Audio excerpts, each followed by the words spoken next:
All right, so transferring this lock. I Friendly cannot lock, so it gets broken. see if I think nine's out of Towson's arc, but I can't tell because Towson's big fat butt is in the way. Whoa! Don't base shame in here. Not his base; it's the ship itself. It's the wings. Yeah, I can't see the arc because the wings are in the way. You know I love a big base. No trouble. Here's 2 hits from 4 dice. 4 evades. At this point, I don't even look at the dice results. I just look at the head of the human being, and if it shakes no, it didn't go well. So 3 evades there from Tally. Ooh. Yeah. I could see them not flipping anything, so. Yeah. Easy.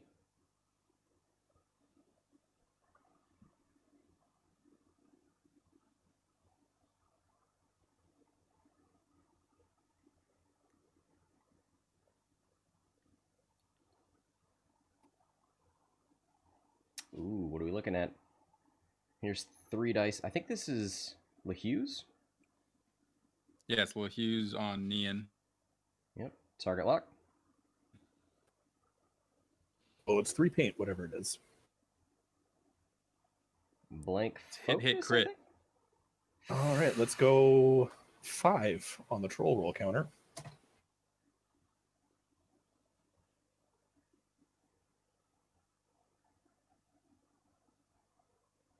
Oh, he's got hull breach, so it all gets dealt face up. Yeah, it's up. all crits.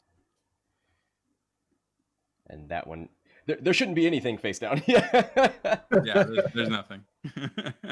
Yeah, hey guys, I think how many Neon's weapons dead. disabled in there? Oh, you're right. I don't He even is. know if he has a shot. So fuel leak, direct hit, console fire, power, disable power regulator. Nothing that's going to affect his shot. I Just think deal you're the still whole dealing damage.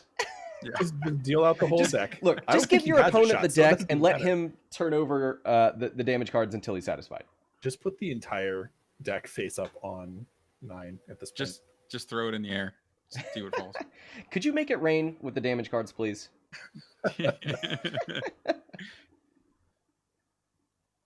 right, and I don't think he's got a shot, so that's pretty much it. All she wrote. Also, a blinded pilot for good luck in there. Oh, that will affect his shot, right? Because he did die at initiative 5. He will get to simultaneous fire. Yeah. Well, apparently just removed him because I think he doesn't have an arc. Yeah. He doesn't have arc on anyone. I'm gonna remove him from my life. Oh, speaking of removing, Hollow, Mahalo. Oh, is that goodbye? That's a dead Hollow. Mike. Sorry. Is that how you say goodbye? No. Okay. The pronunciation is aloha. That's hello and goodbye. So what is mahalo then? Thank you. Jeez. Okay. That would have been so good.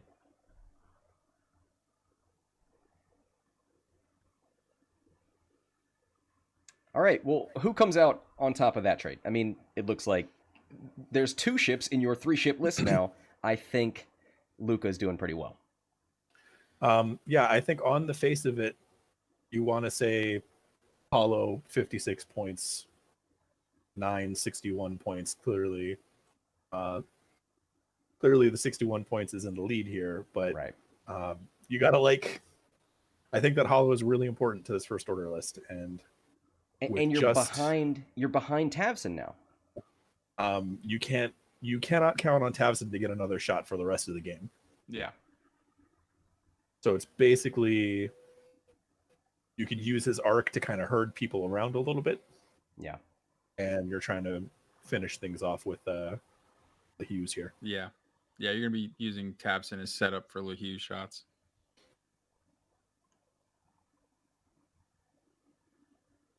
Did we see Phasma? I see stress on everything around Tavson. So yeah. Phasma. If that was Phasma or they just had that. Phasma put a stress onto Tally. The other 2 were already there. Boy, Phasma would be really good in this list, but she's on Tavson.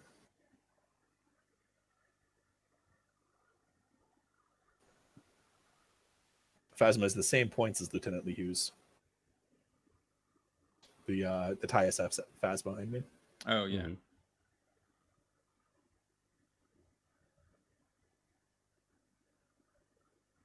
All right, almost ready to go here.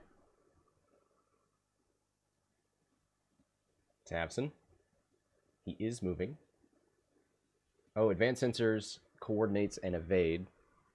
And he's gonna, yeah, he's getting out of here. Looking at Later.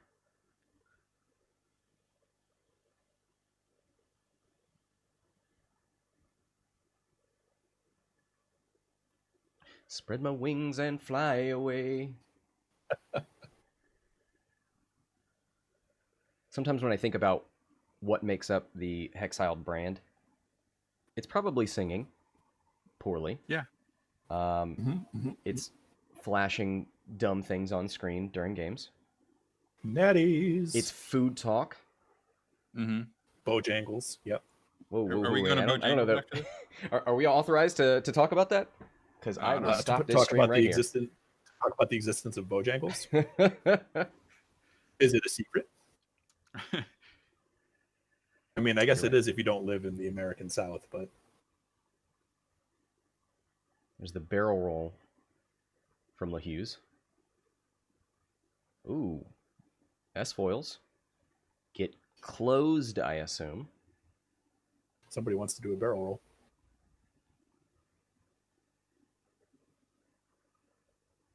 Oh, also on brand, you cannot quote Star Fox. I will kick you. I will ban you from my stream. I will ban really you from glad the that you Gold told me Squadron that. stream. I'm really glad that you told me that when you did.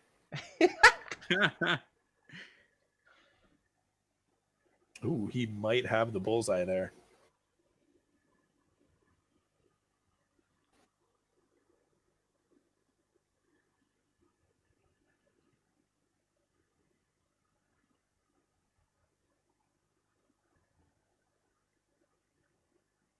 Hard 2 out of tally and relieve that stress.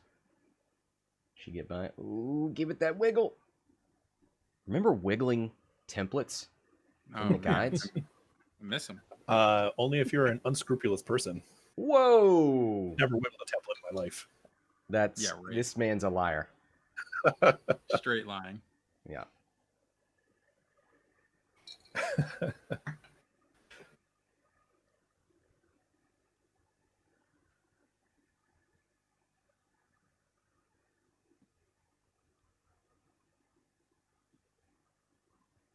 Ooh.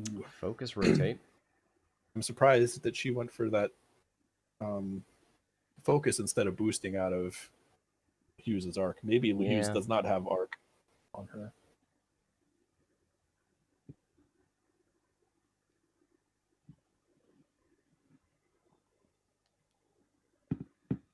Oh man. Now Rocker Crocker's in the chat. Talk about ice cream. The Hexile takeover is complete. Yeah. Basically.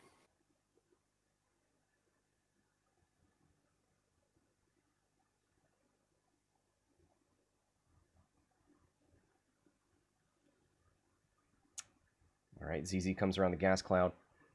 Looks like a focus rotate. Maybe it was a focus boost, actually.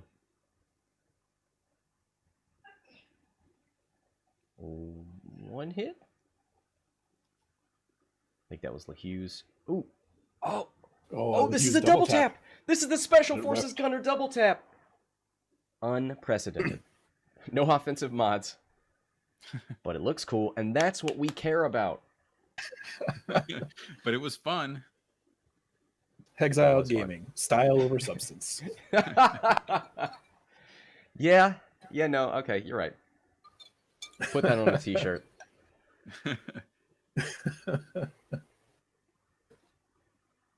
4 dice attack, that's got to be LO, yeah. Checking for the bullseye. Yeah, so he gets all of his dice. 2 blanks. 2 dice with an evade. Ooh, blanks out, spins the token, takes 1. Ooh. Hashtag heroic.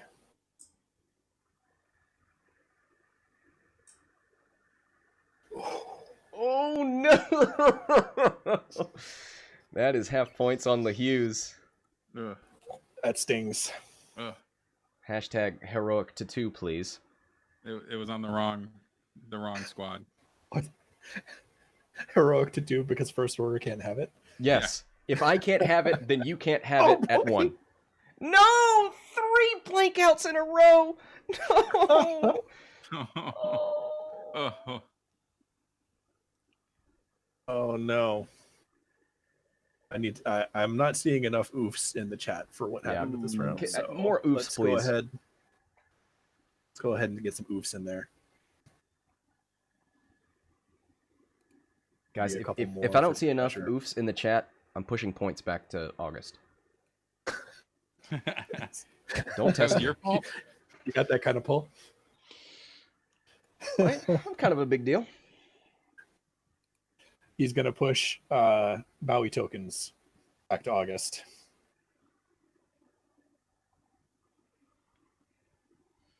If I don't see enough oofs, Boba stays where he's at.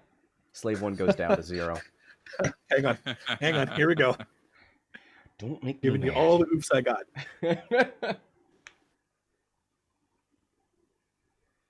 Do want to remind everybody while we're here to hit the exclamation point donate in the chat to get the link to donate. And if you donate at least $10, you're entered into the giveaways that are happening every hour or so. So go ahead and do that if you have not done it yet. And what is in those giveaways? Challenge coins and World's Plo Koon ships, and I believe there's an N1 left. One of the Wow. the silver Naboos. And then there's a bunch of other like gift cards and some other all kinds of different stuff. I gotta say, I do love my coin. You actually got me this coin. Actually, one of the first times, we met at a tournament around here, but then what I know you more from is the CAC event in Jacksonville. Yeah, that was the first time we really met. Yeah. But I got you one of the CAC coins from that event. Yeah, this thing is hefty. It is. They're beautiful coins. Yeah, absolutely. All right, Tavson, beginning that long process of turning around. Coming around the mountain. Yeah. Hey, there we are. 2 forward from LaHughes.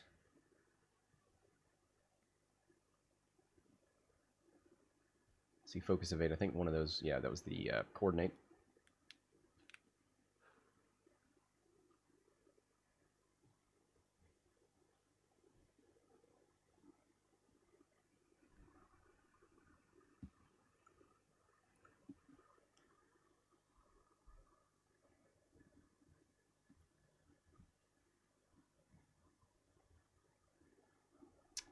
All right.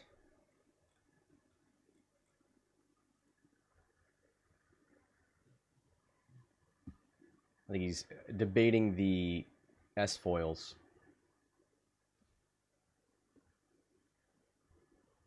He's currently stressed. Goes for a 2 bank. That's blue on a T70. He did open up those wings. Should be able to boost out arc.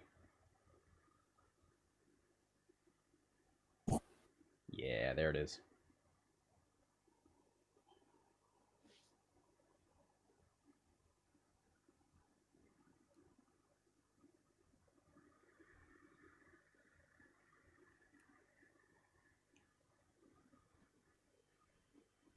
All right, there's the 2 forward from ZZ.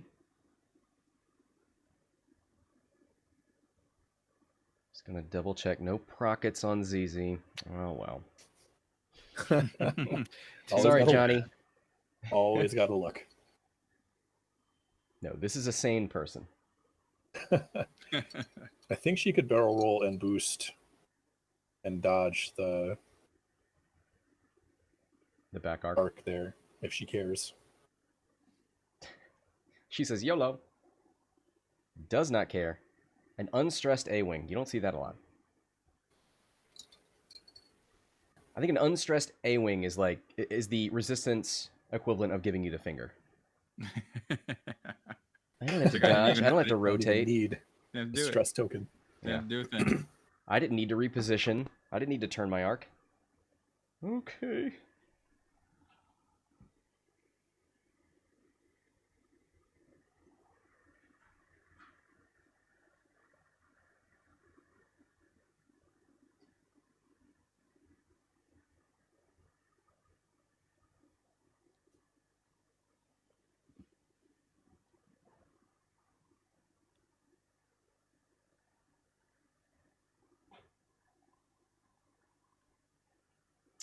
So Tally moves away. Focus boost. Looks like we've got... Yeah. Gonna take a shot into Tally here. That's 2 paint. He's got the focus. It looks like he's thinking about spending that focus token. I mean, look, Hughes, what are you even trying to do here? I guess trying to stay alive long enough to shoot into Elo. Because you're not going to hurt these A-Wings, probably. Mm-hmm. Not with 2 dice out the back. No.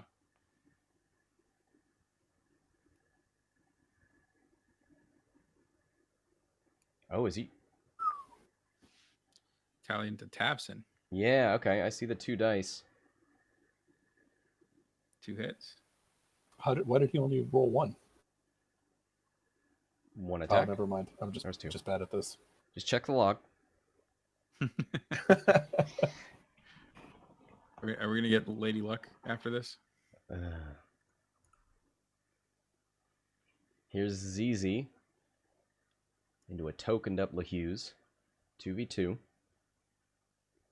Ooh, natties. 2 evades. Just keep it on screen. And counter natties. All right, back to dials.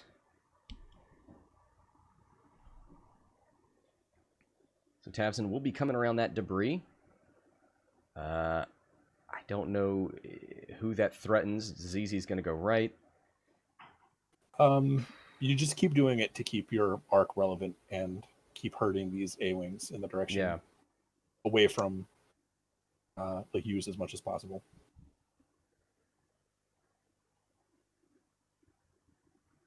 At this point, you just got to get Tabson out of the way so the Hughes can get around that debris.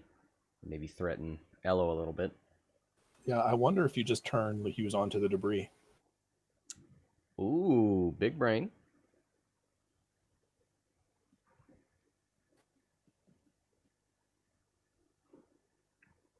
Depends. What do you think ZZ's doing? I mean, she's not going towards Tabson.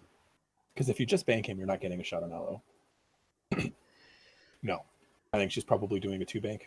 She's either doing a 2-bank up behind Elo, or she's doing a 2-hard to get a shot on Tabson as he comes around. Or a 1-hard, I guess, since she's not stressed for once in her life. I don't think that 1-hard gets you anything. Nothing great. Or a 3-hard, since she's not stressed for once in her life. Could you just tell me all the maneuvers that ZZ can do? Can you just tell me ZZ's dial at this point? Do we have that much time? There's only 18 minutes left in the I game. need to fill space. Go through all the dials, please. What about the 5 straight? We haven't talked about that one yet. No, that's a move worth considering. Yeah.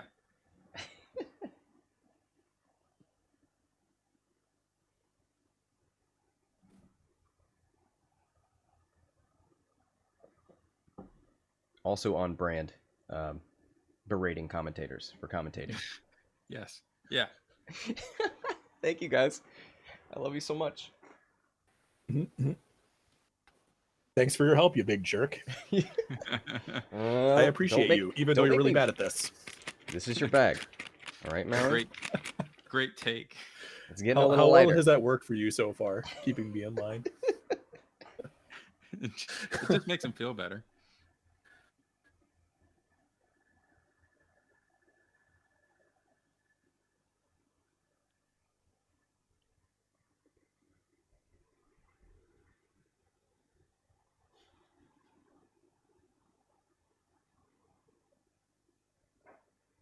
What's Elo? Are you turning Elo around?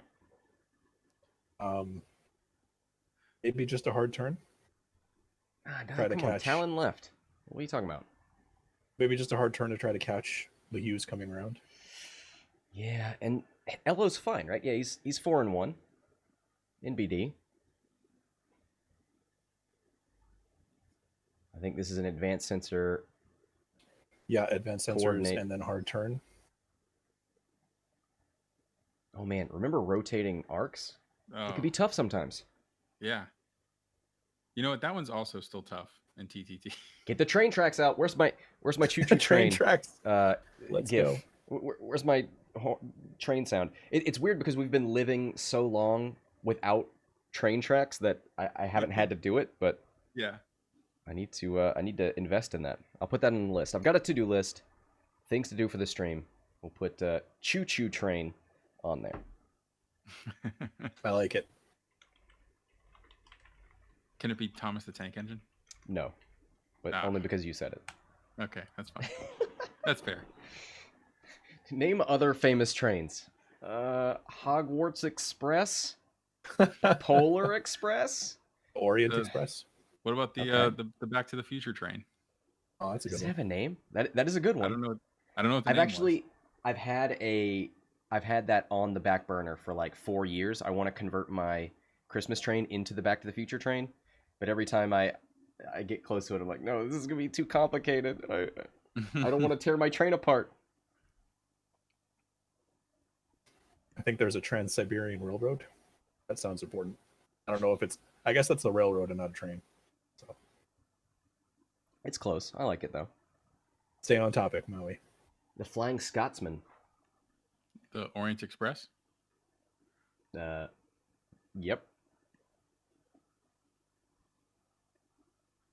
Oh, Snowpiercer. Oh yeah, there you go.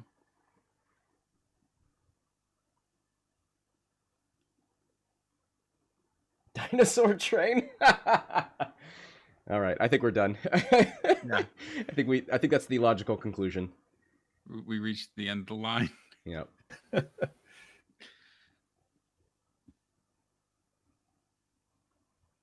There's the turn away from ZZ. That looked like a 2 hard instead of a 3 hard. Mm-hmm.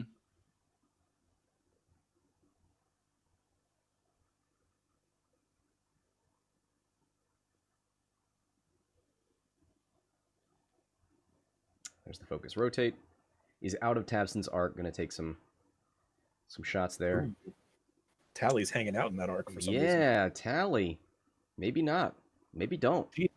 Not really respected Tabson's firing arc this game.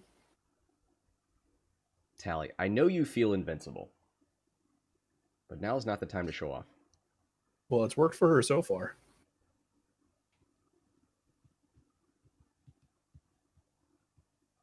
Takes a focus. She's got a barrel roll, right? I think that would have gotten her out of range.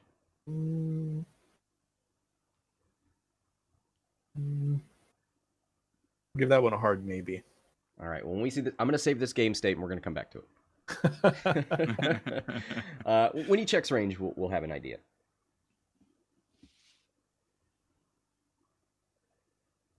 Oh boy, we're coming down to 13 minutes. I haven't looked at the clock this whole game. This one's gone fast for me. I'm in my honeymoon period. Seeing Time physical flies by in X-Wing. the real world. Yeah. Checking arc for LeHughes. 2 hits, going to spin the lock on that blank. Looks like an eyeball. And does have the eye from the coordinates. Spins it. Heroic! It's a heroic trigger at last. I think I got to hear heroic in Italian. That was And sexy. I'm gonna count that as a troll roll. Yeah, that's like a double troll roll. When you heroic into a blank eyeball and you don't have any mods, Yeah. But that's a defense. You don't have. There's no optics on defense. It doesn't make sense. still counting it. I'm the arbiter of the troll roll. Okay, as its inventor, I'm saying no. Hey, here's Okay. Natty's blank focus. There's LeHughes. a Hughes troll roll.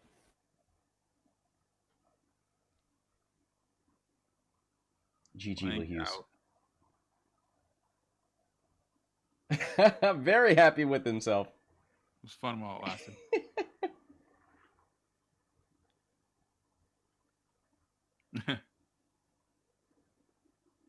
Spins it for 2. Uses ZZ's ability to focus right back down on the table. 1 evade. Gets a target lock. Oh, come on, measure for it so I can tell if the barrel roll would have worked. Oh, there's range 2. That was the range 2 ruler. So it is range 3. 4 dice. He's got Snoke. He's going to spin the lock on one of these and Snoke on the other. 4. Looking for some blanks. There's 1 blank. Takes I think 1. there's 2. Oh. Well, it looks like he only took 1. So, there's... Yeah. Oh, nice. 10 minutes left. Let's take a look at these points. 89 to 106. A lot closer than I would have thought, even after Hughes is gone. I mean, that's a thick Tapson. You're right. Still got 3 on Tavson because that attack out the back.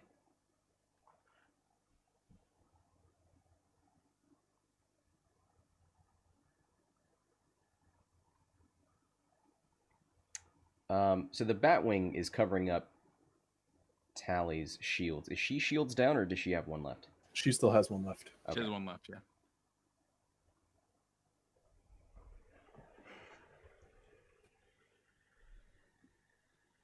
There is still discussion going on in the chat about trains. Guys, we missed Felum 123. Yeah, you know what? I guess we need to go into subways. The Midnight Meat Train. I mean, there's famous subways. I don't know if they're like specific trains. Again, it's like the railroad instead of the train itself. But the London Underground and the Chicago L train. Okay. I said we were done, and then I kept going. Also on brand. 2-hour turn. Tafson getting close to ZZ. You can take Scott out of the Hex stream. Can't take the Hex stream out of the Scott. No. Is that a lock or a jam? I think looks like an orange token to me. Jam. That's a jam. You know what? It's a player after your own heart. I think that was short enough that we're not infringing on copyrights.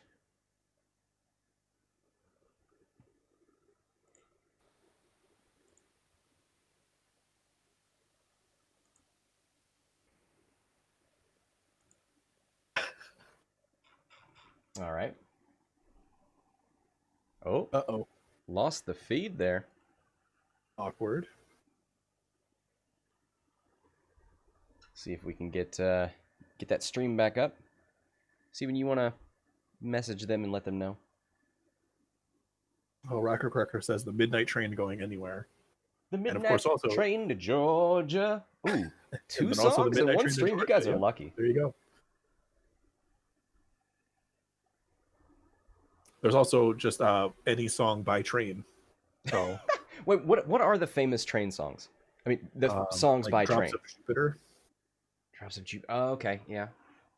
And there's other ones too, I guess. Thank you. Go to Spotify right now and tell me what the top songs are. Okay. And then sing them to me. I will do one of those things. Maui. I have to specify that I'm looking for the band in Google. Gotcha. All right, we good. Oh, the game's back on? Good, I can stop doing this now. No! That's going to bother me Hey, all Soul night. Sister. I forgot about that one. Is that Train?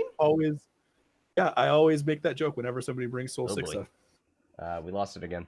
Let me control shift T here. Pull up that tab. Hey, Soul Sixer. Oh, I thought they had other famous songs.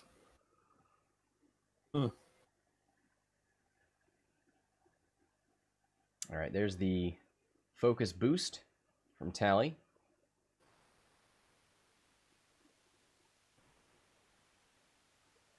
With you. Is this for real? Tommaso only needs 18 points to lead? Huge points Fortress Tapson. So he's also 3 away from giving up. Right. Like 50 more points. Now he's down to 1 shield, so scratch that. But he's about to get a big, bad shot into Tally.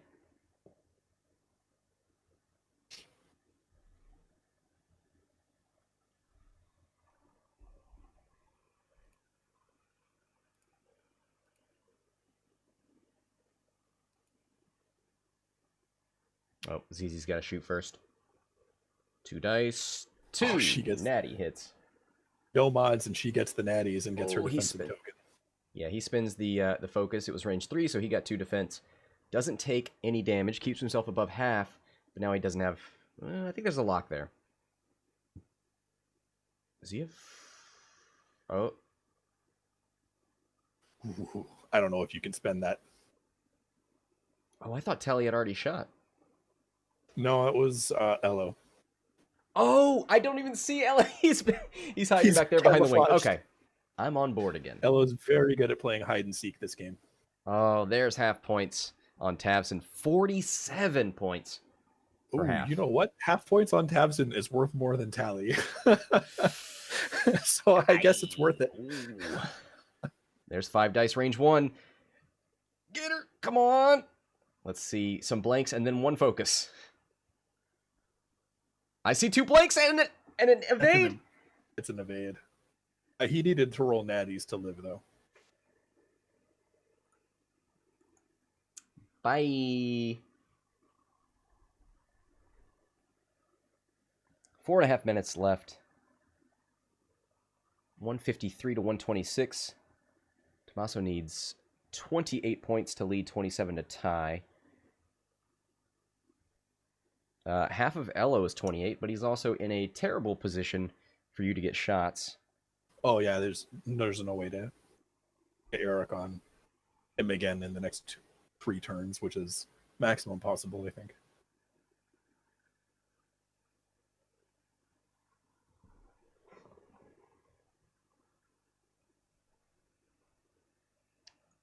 That was a very aggressive token spend by Tally.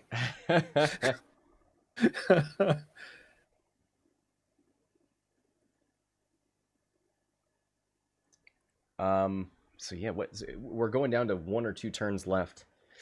Is there a way back into this game for Tommaso? I mean, he could try and 1-hit kill ZZ. That's got to be impossible. If you're shooting after her, have that focus evade. Oh, half of ZZ is 23 points. Mm-hmm. So you're still shy. Yeah, you'd have to kill her over 2 shots, I think.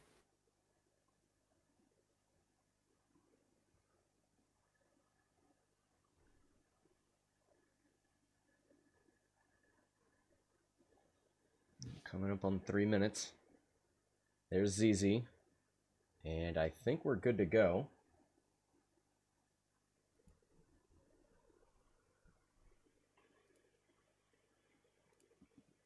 Advanced sensor target lock. Gonna 3 bank to avoid the debris and hope that ZZ did something really, really bad.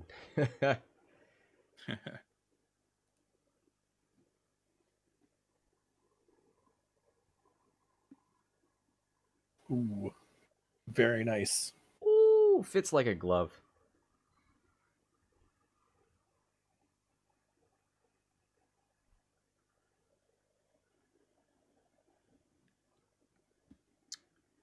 I mean, might as well go for that. Oh, I guess he already has arc. Doesn't need to boost. There's the 5. Yeah. Getting out of there was easy.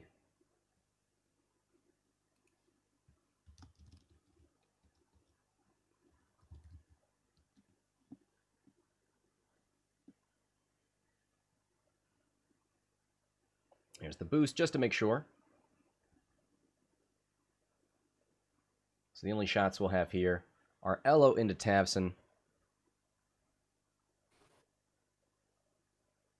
Gotta be range 2. Yas. 2. Gotta focus. You can spend Snoke. Did we see Snoke used at all this game other than a force point? He's just a force point, I think. Yeah. And there is the concession. Makes sense. With 1 minute to go, you're not catching Tavson or Elo.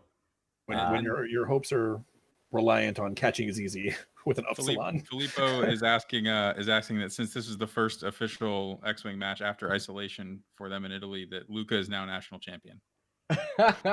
Congratulations to Luca, Italy's finest. Yep. So big thanks to those players. Congratulations. Great job, guys. Game. And thank you guys for casting with me, Mike and Steven. Yeah, my pleasure. Thanks for having us. Yep. Look at that. Hammer Squadron represent. Yeah.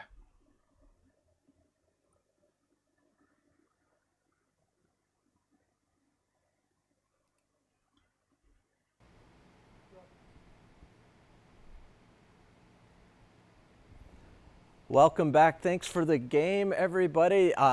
People may not realize, but that was a very complicated game to stream. So our players were in Italy, so we were streaming theirs over to Florida, where we were getting the commentary from 2 different places in Florida, while still having somebody else sort of relay information from Italy back to the commentators in Florida, and then sending it all to us so that we could stream it out. So, you know, sometimes games like this are just super fun because of all the people that get involved, Scott and Filippo and Steve and the players, you know, just to make it happen so that you could see it is such a wonderful thing, because again, it's that spirit of community, to fight for something that's important, to fight for something that we love. So now we're back to the studio, obviously, and we have winners. So our first coin winner is Paul Olson. Our second coin winner is Gasper Terry. Our Plo Koon winner for this round is Gavin Dorrington. And our Geeps and Gamers $100 gift certificate goes to Jonathan Lohman. Congratulations, everybody. So this next prize giveaway is very special to me. I absolutely love Brandon Sanderson, a very wonderful author that I follow. It's just, you know, absolutely love it. So we reached out to them and they gave us these 4 books. So these are popular books in his series, but these are just exquisite works of art. I really want these because they're leather bound, the gold inlay. They've got beautiful illustrations. They're just fantastic works of art.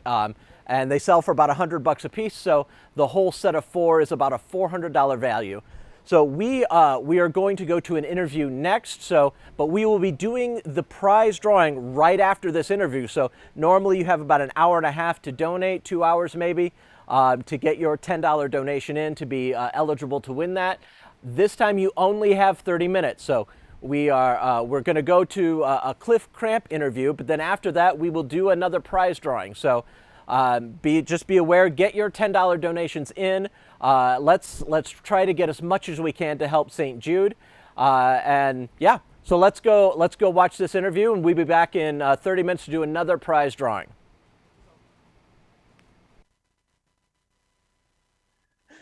Ladies and gentlemen, we have an incredible guest here with us on Zoom, who's joining us from Southern California.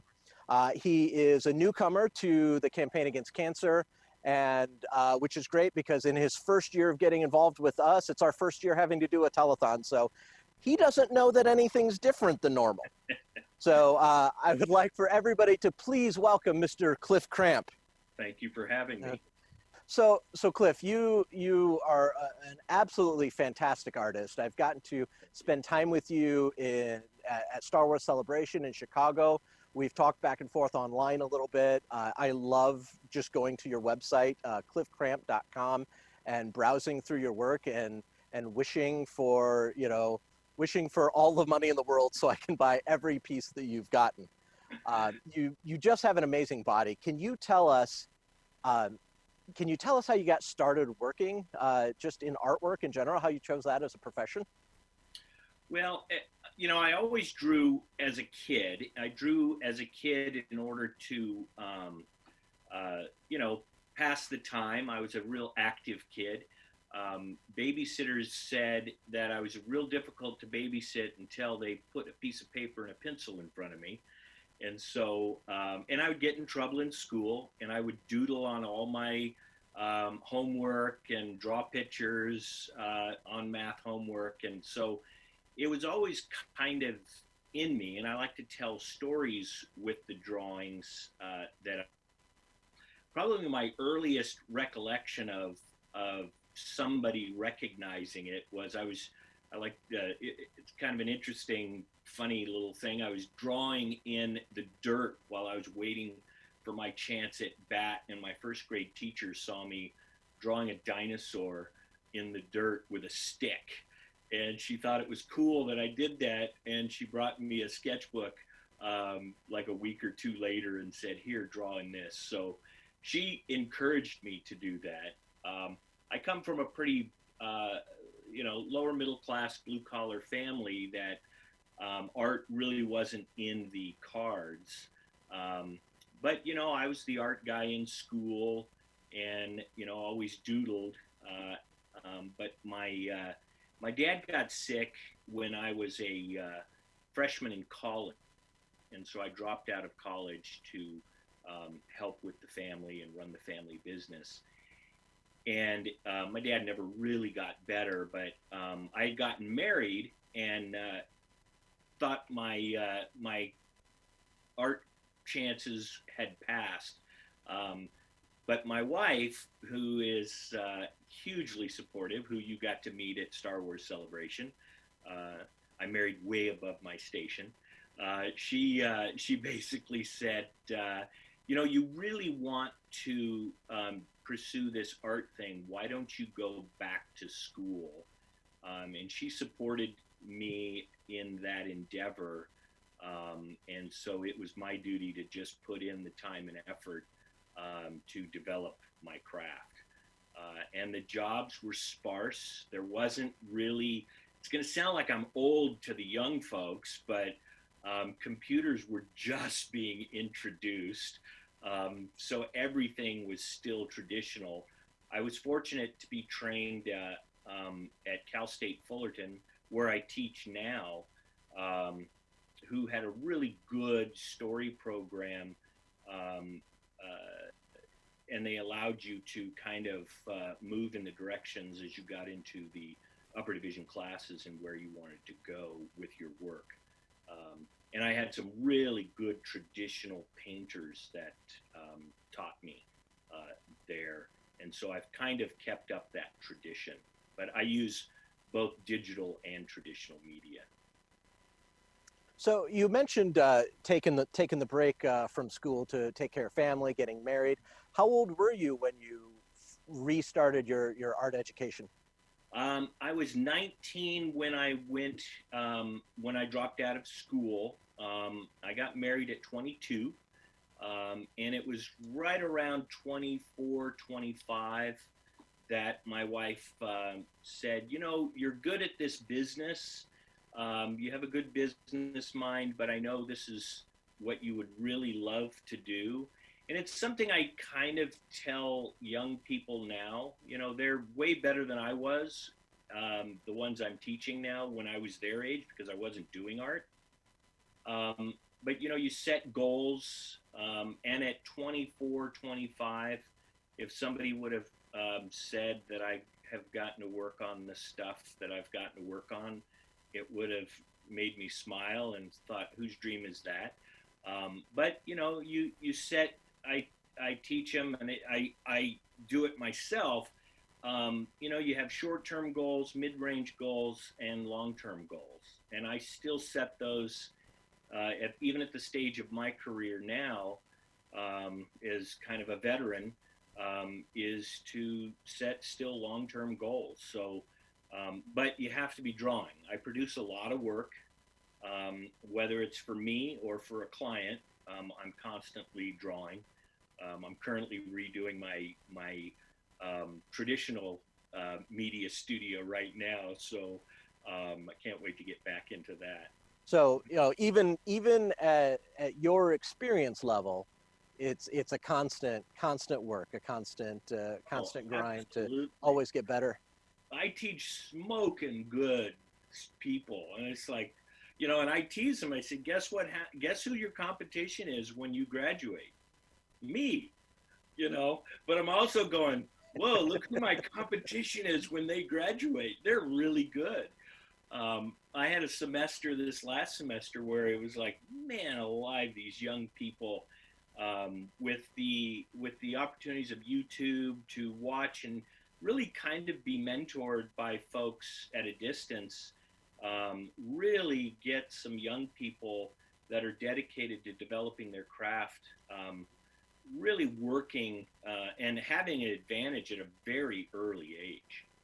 So you talked about your students as they're leaving your course and entering into the professional realm. What was the professional world like for you, starting out after school and getting yourself going on all this amazing career you've had? Well, it wasn't amazing to start with. It started with, and I like to tell all the young potential artists out there, and just a life lesson. Sometimes the best job is the worst job, or sometimes the worst job is the best job, as I should have said it. Because the worst job, it motivates you. It tells you what you don't want to do. I don't want to do this. And then it motivates you to do something else. But you take the positives out of that, and you employ them into your, what you're doing. I started off drawing furniture for 40 hours a week. So 40 hours a week, I drew furniture in ink, and it was horrific. But I was drawing. And so I was, for catalogs, because again, this is going to date me, I guess. So the fax machine was the big technology when I was getting out of school, more so than the computer. So companies were taking their catalogs and converting them to line drawings. So they had photographic catalogs that you could look at their showrooms, and they needed to transfer those to line drawings so they could fax them to potential clients and things like that to buy their furniture. And yeah, that's what I did. So it got me drawing full time, but it really motivated me to start doing something else. And so that was my first job, which those drawings don't exist anymore. So one of the amazing things now, fast forward a few years in your career, and again, while I'm like last year when I was in your booth at Celebration, looking around, you have a ton of art that I have seen before all over the place and never knew that it was you. Right. I was just blown away by how much you had. Yeah. How did you get involved with Lucasfilm in the first place? And what's that been like, in creating all of that body? Well, I started doing a lot of different types of work. I was a traditional painter, but then I got involved in digital work too. Obviously, being an educator, you got to stay up with the current trends and tools. And so I used both digital and traditional media. And in the year 2000, I had a studio fire and lost 10 years worth of work. So, wow. Yeah. And so I didn't like digital media at the time because I used it for a comping tool. I'd use it to set my compositions up. I can move around the programs pretty quickly, set my colors and all of that. And then I could print that out or have my screen there while I did either a watercolor or a oil painting or acrylic painting, depending on what the job was. And so I started to move more towards the digital realm. And at that time, um, uh, the the the industry was changing, and DVDs were now taking over for VHS.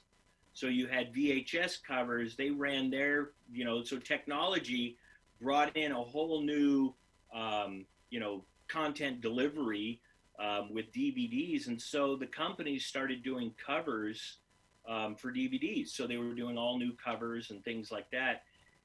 And I had gone to school with an illustrator designer who had become um, pretty successful at a lot of, and she had worked on almost all of the previous Star Wars VHS series. And so she had called me up and said, "Hey, Cliff, I'm starting my own company." And it was Menagerie Creative at the time. She no longer has that company. She's dissolved it, but she brought me in to be a cover illustrator with her. And so I was doing a whole lot of covers. I mean, you said, I've done a lot of work that people don't know that I did, because I never got to sign any of my work. So I've been an illustrator in obscurity up until probably the last 4 years or so, with the advent of kind of this collector's market and being brought in to the licensed world. But she had called me, and I had done bunches of covers for her, and it was well into the studio. I think I started with her in about 2002. It was around 2011 that she gave me a call, and she said, "Hey, Cliff, I've got an idea." And her name's Cheryl Savala, and she's just one of the best creative directors I've ever worked with. And she called me up and said, "Hey, Cliff, I've got this project. I think you're going to be interested. Would you be willing to jump in and work with the team? Because, and I said, "Cheryl, I'm always interested in working with you. What's the project?" And she said, "Oh, it's the Blu-ray release for Star Wars." And so I was like, "Yeah, I'm in." And so, we did tons and tons of comps. I did some really horrible drawings too, late at night, trying to get some ideas generated. And so she had come up with the concept that then I went ahead and painted. And so that became the series, the Blu-ray series, and then the other Blu-ray things. And so, so that got me kind of on the radar for Lucasfilms in around 2011. But we had done lots of DVD covers. I did the Marilyn Monroe box set, the Will Rogers box set, I'd done a bunch of box sets. I've done a lot of the Norman Lear covers, things like that, for Shout Factory and a bunch of other companies. So in addition to what you just mentioned, what have been some of the other IPs that you've done work on that we may have seen and, again, just not realized it was you? Let's see. I've got almost, I've done the Powers videos. I've done, like I said, the Marilyn Monroe. I've got a whole bunch of DVDs down there that I haven't looked at in a long time. But I do work on IPs.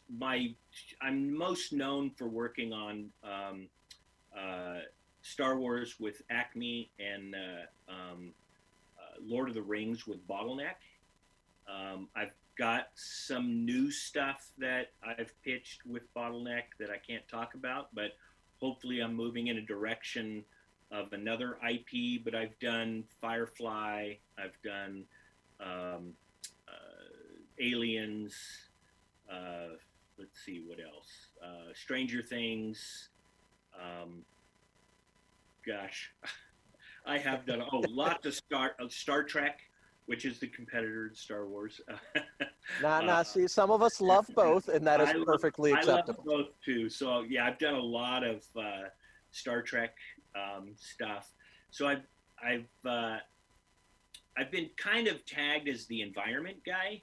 I love doing characters too, but I did backgrounds in animation also. So I've worked on Angry Beavers and Cat Dog and SpongeBob SquarePants and that doing environments and so yeah, I love to plein air paint. So I've kind of been tapped as the environment guy. So a lot of people come to me when there's a job for that's going to have a real moody type of an environment. I did Swamp Thing for DC for the TV show. I did their promotional poster.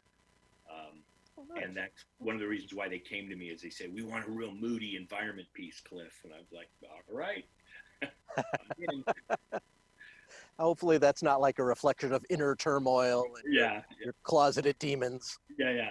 No, I love doing characters too, but and I'm successful at doing characters, but I think right now a lot of people are kind of going, get Cliff to do that environment.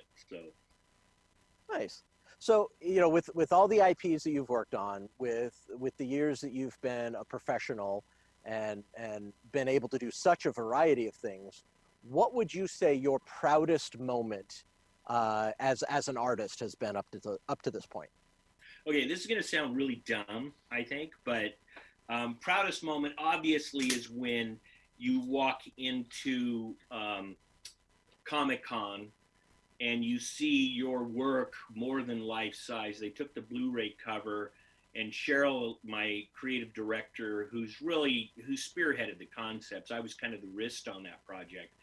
And I was able to do a lot of other stuff. The Luke and Anakin side-by-side piece in the cockpits, which became the Comic-Con special release that year. And to walk in there and see your work hanging from the rafters, seeing the booth with your painting that is the Fox Home Entertainment booth and then you couldn't say anything. I couldn't say I did it. Why couldn't you say you did it?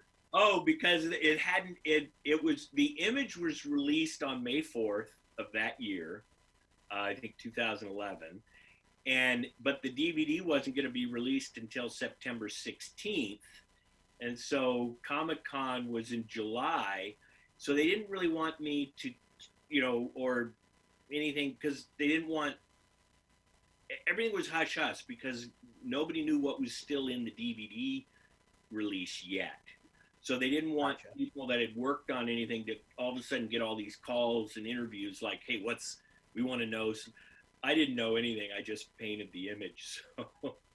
So, but it was funny. I signed a lot of the giveaways that they gave away, but I still couldn't talk about it, which was kind of funny.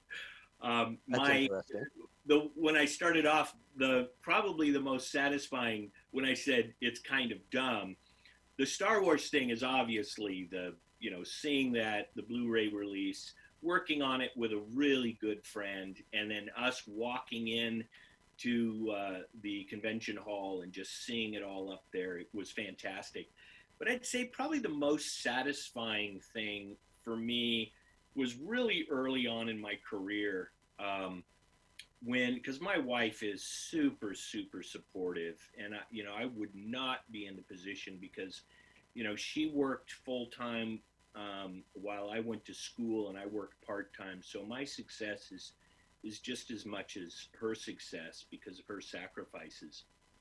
But I remember probably the most satisfying moment was early on in my career. We were driving down the freeway, and I was driving. She was in the passenger seat, and she said, "Oh my gosh." And I'm like, "What?" And she goes, "Oh my gosh." I'm like, "What?" There's something in the road. And she goes, "Look." And we're driving by this giant semi, and my artwork for the advertisements all over the side of the semi. And that was really the first time that I had seen my work in public, that, it was being used. And so that was kind of the most satisfying, like, hey, I did it. I'm doing this and it's out there. Now it doesn't seem like I can't even remember it was some seafood company. it was it was a really cool design, lobsters and all this stuff, and the painting was I thought was kind of cool. If I looked at it now, I would probably scratch my head and go, "Really?" But it was really satisfying to see your work in that context. Very cool. So, I mean, to bring it back around, and you may have just answered this with your previous answer, but what is Cliff Cramp's most memorable Star Wars moment? Well, that would be it. Obviously, would be walking into the convention and seeing your work. I mean, I had painted. You see the box set, and the original painting was probably double that size. But to see it where Luke is larger than me in the convention hall, blown up, was pretty cool. And to see all the props, they had R2D2 and C3PO, taking photographs in front of the DVD set, and then they had these cutouts in the, with the DVD covers and sets in these cutouts, and it was really impressive. And then to meet the folks from Lucasfilms, because most of my contact was with Menagerie Creative and Fox Home Entertainment, and then at that time to meet the folks at Lucasfilms was great. I think another moment was when I finished Storming Troopers, the painting, which is probably one of my most successful licensed pieces, and then getting a phone call of who purchased the piece. So that was memorable. It's like, oh no, I can't ruin it now. It's got to go in the vault until I can ship it. Why was the purchaser memorable? Well, because the purchaser is the creator of the Star Wars universe. So, yeah. So, I don't know if I'm contractually allowed to say the name, but you get the idea. Sure. No, that would be a very proud moment indeed. It was quite cool. It's really amazing, as a young storyteller, coming from like I said, that blue collar family. My dad was a workaholic, trying to do the best he could for the family.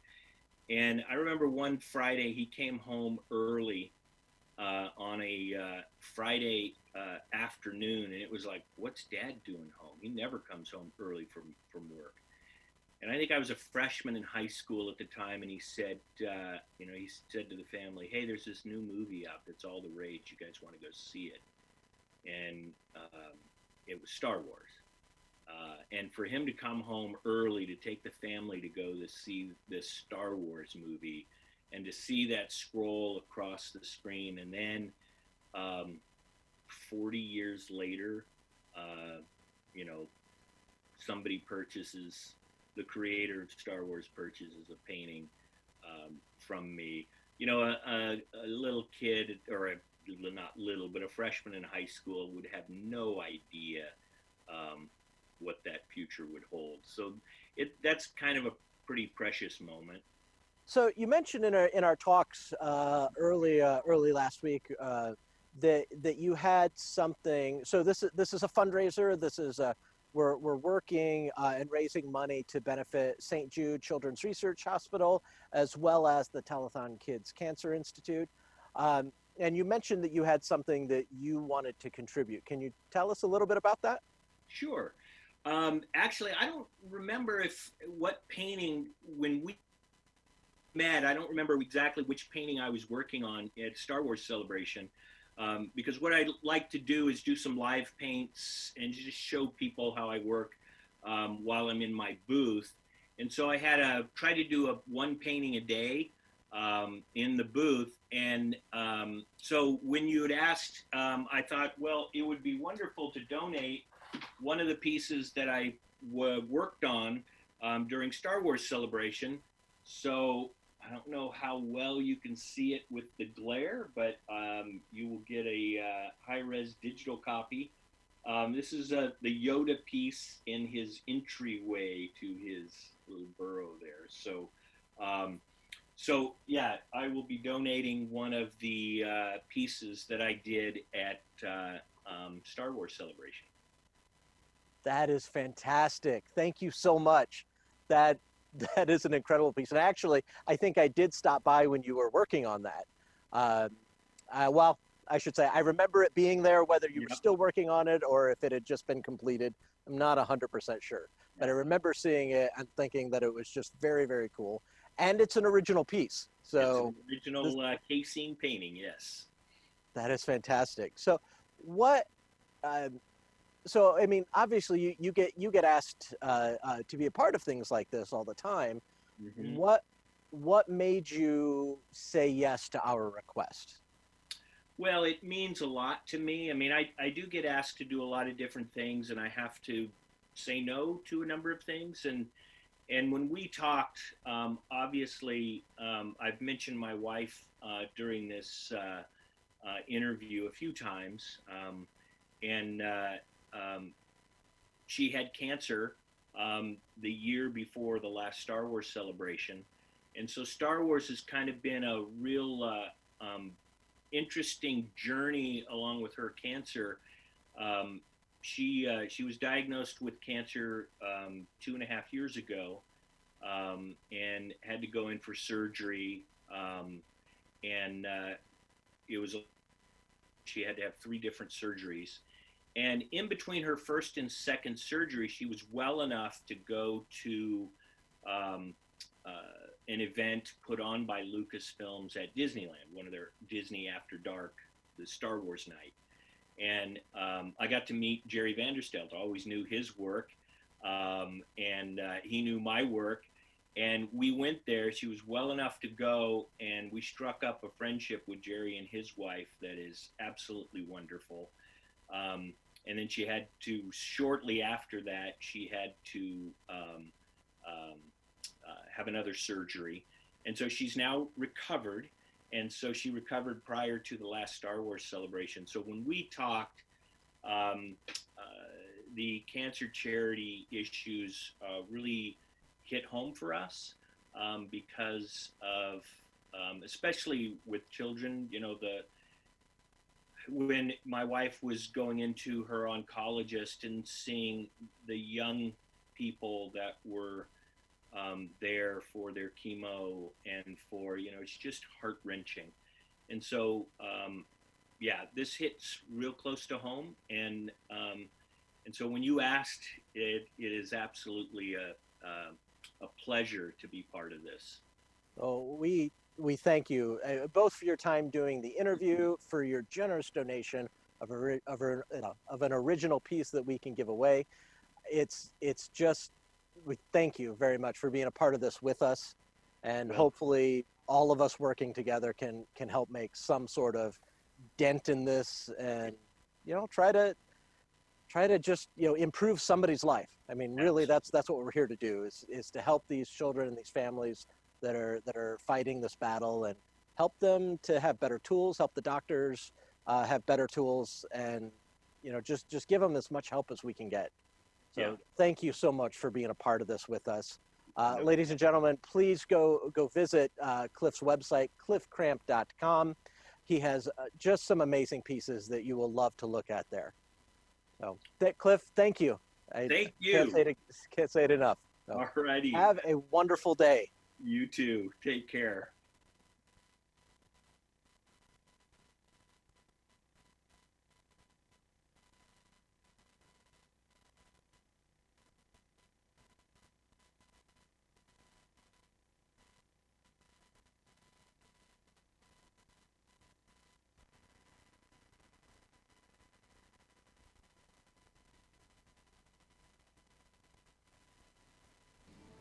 My name is Chris.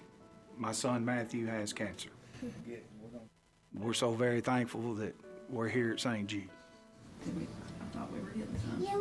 It's an awesome place. St. Jude's helped me get better. We never see a hospital bill, never see a food bill. We're so very thankful. All those that ever gave before my son came here, our family thanks you, because it was because of your donations your time, your effort that allowed my boy to have a fighting chance. We love that little boy with all of our heart. We sure do. And we thank y'all from the bottom of our hearts.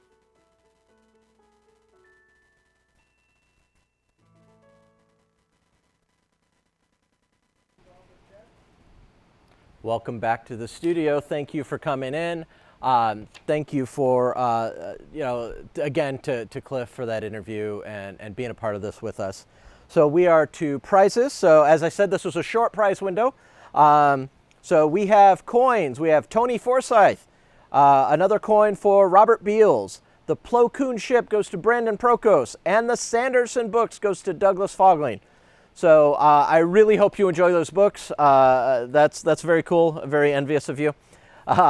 So for this round, so we will have a new set of giveaways, and our main prize this round is the Cliff Cramp painting that he just announced and showed, and we can show that slide with that on it. But so yeah, start donating now. Get your $10 in, and you will be able to win this absolutely lovely, completely original painting that he did while sitting in his booth at Celebration back in 2009. So yeah, very cool. It's an original piece, and how often do you get one of those? So now we're going to go to a set of games out in Seattle.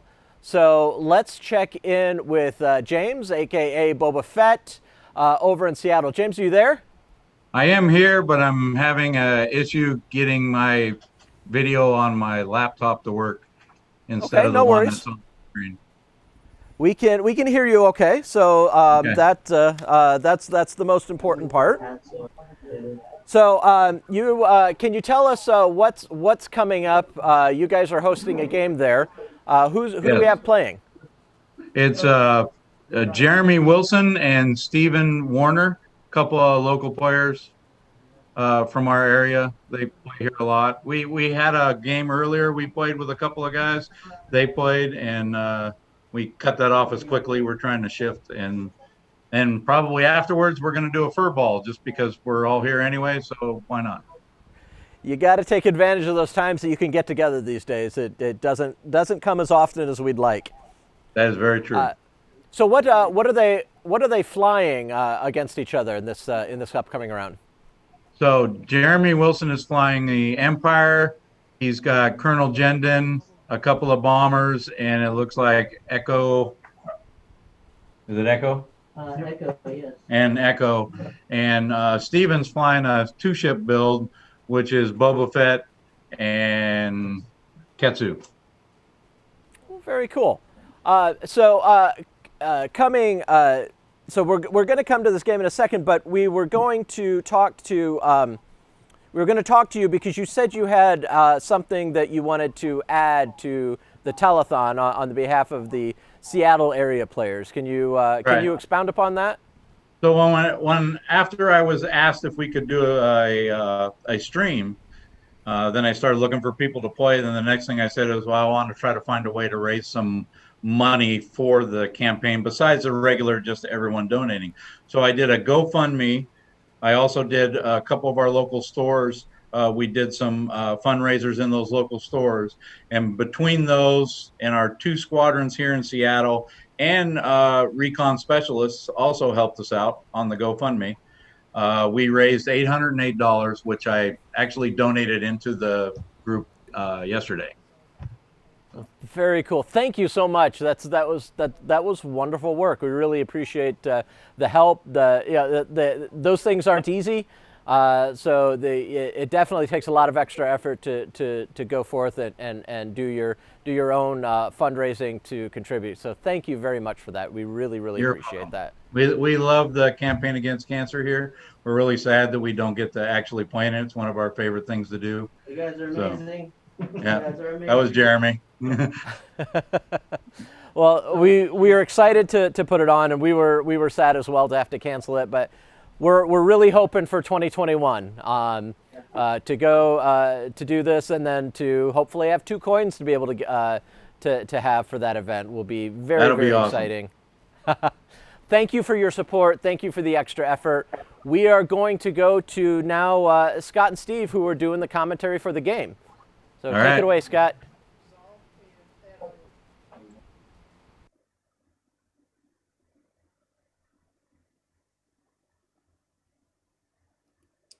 All right.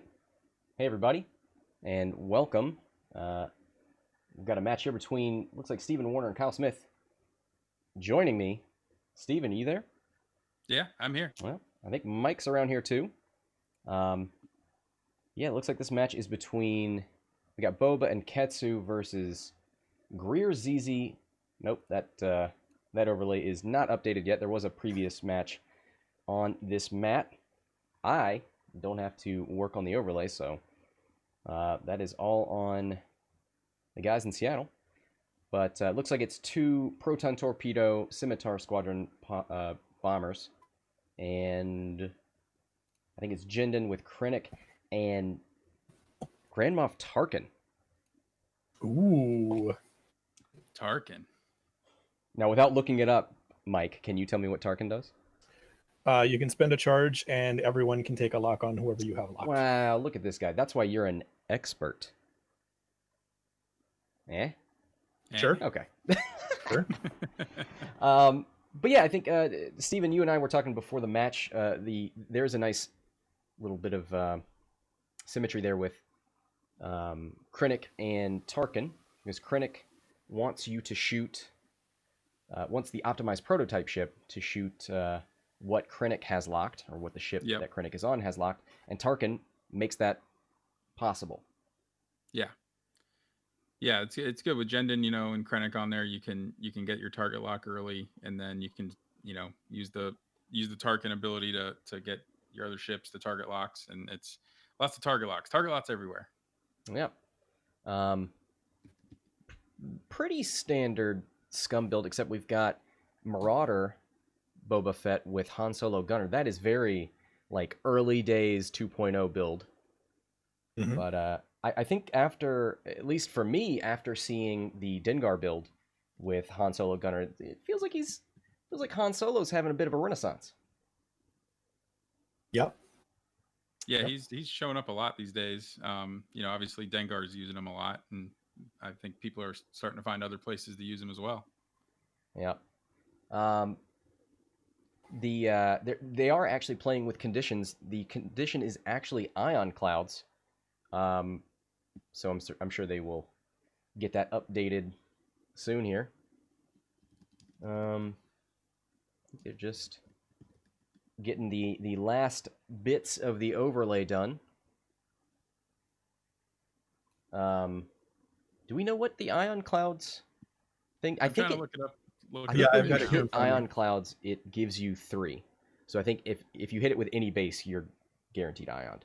Yeah, you play with 1 asteroid, 2 debris fields, and 3 gas clouds. And it's normal rules, except that if you move through or overlap a gas cloud, you gain 4 ion tokens. Yep. So looking at these Scimitar Squadron pilots, I think normally you'd be pretty vulnerable when taking a target lock with these bombers, but Tarkin and Jindin going to allow you to... hey, there's the list. I wasn't sure that it was Jindin. I thought it might have been Sai, but no, it is Jindin. So it's going to allow you to get your target locks early, or even use Tarkin to reacquire those locks, and then come in with your focus tokens when you're actually engaging. So you'll get double modded shots. You'll potentially have defensive mods on your low initiative bombers.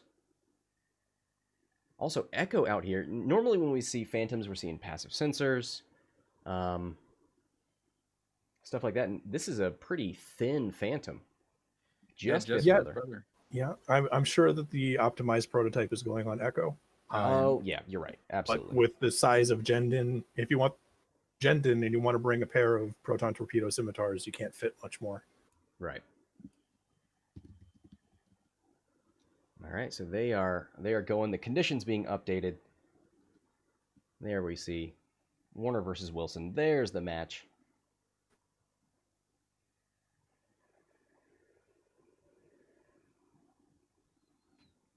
Pretty mean-looking scum list over there. I like the paint jobs. I would like to zoom in. Not an option. Maybe we can get them to show it off after the game. These aren't those fancy digital paint jobs. I think all these ships are painted. Yeah. Yeah. Man, up in Seattle, they're putting the work in. customizing their ships. Yeah. Got a nice gradient in those TIE bombers. And matching dials, I think. Mm-hmm. Yeah, they look nice. Fancy. Yeah. So we have begun. We got movement. Did we see? Yeah, I think that charge spent down there at the bottom of the board is the Jindin charge. So I'm sure we'll see turn 1 target locks from the bombers.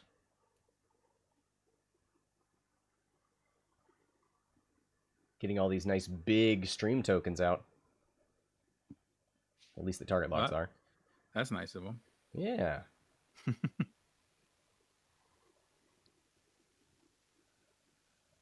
So Steven's brought Boba and Ketsu. We've got 2 proton torpedo bombers. What is your approach here? I mean, Boba and Ketsu could get one of these bombers off the board before they shoot.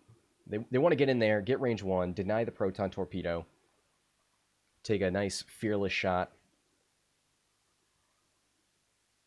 Ketsu and Boba are both 5, so you could have Ketsu shoot first and target lock, or if you're close enough, just hand out that target or the tractor token.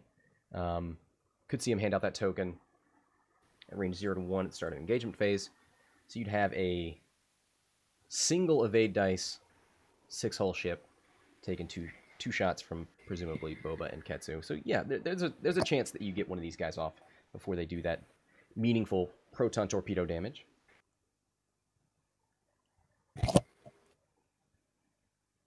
Yeah, and he's locking Ketsu with the bombers, and he's locking Boba with Jendin, so you can use Tarkin to move those locks over. Ah, that is big brain. That's the kind of stuff we like here. Echo, not looking to engage those scum ships head on. Turns away, gonna let the beefy bombers deal with it. 1 forward from Boba, not overcommitting. Gonna see what these Imperial ships do.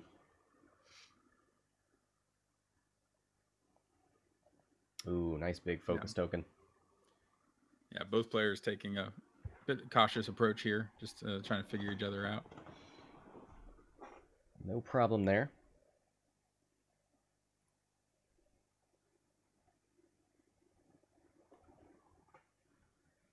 Yep, 2 forward. I think with Ketsu. Takes a focus. And I think that's the end of the round. Yeah, I do like that target lock spread there. Because normally when you have Jindin and you do those, or even like E-Wings, when you're doing these turn 1 target locks, and you do the, you lock everything on one ship, then you just pull that ship back, right? It changes how you engage, and it gives the opponent a lot of information. But when they're spread out like this, when you've got Tarkin who can just, in the system phase, draw all those target locks to the other ship, there's not a whole lot of information you've given as to what your plan is. Yeah. Right. Your plan is to shoot a ship. But yeah, you're going to shoot one? something. Well, and the nice thing, too, is when Tarkin goes off, Echo's going to get a target lock as well. Oh, yeah, you're right. There is no targeting computer. There is no passive sensors. So the only way for Echo to get that lock is Tarkin. So that's why you can afford to have a thinner Echo there with just Fifth Brother. Yep.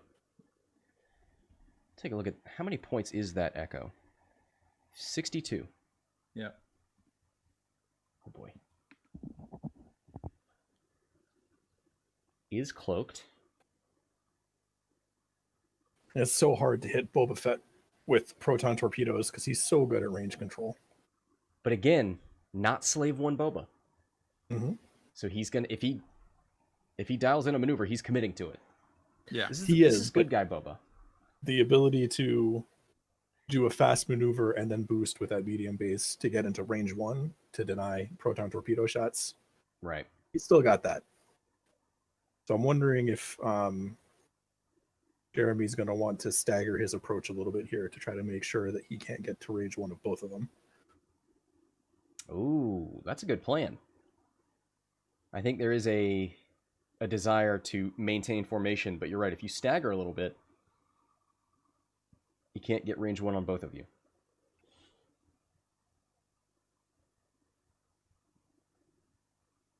Also of note, Maul is on Ketsu. So both of these ships kind of notable for wanting Maul as a crew. Now, Boba, if he gets range 1, maybe he gets a calculate. But that is up to the opponent. Bomber's not super great at dealing with stress. I mean, not terrible. Oh. Yeah, but Boba also doesn't need the force charge as much because he's got Han. Truth. Oh, yeah, you're right. He does have a way of getting focus mods. So we did lose video for a second. Let's see if we can get that back up. Be back in 1 second. Ruh-roh.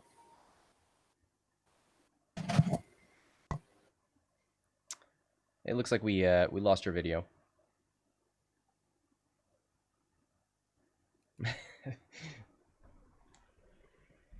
We'll get that back ASAP.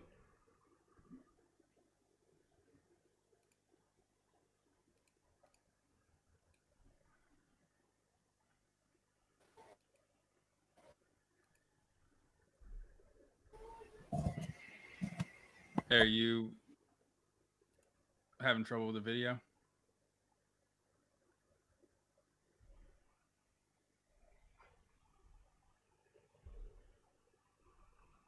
Man, I'm really excited about this match because I really like the environment cards and I think they don't get used enough.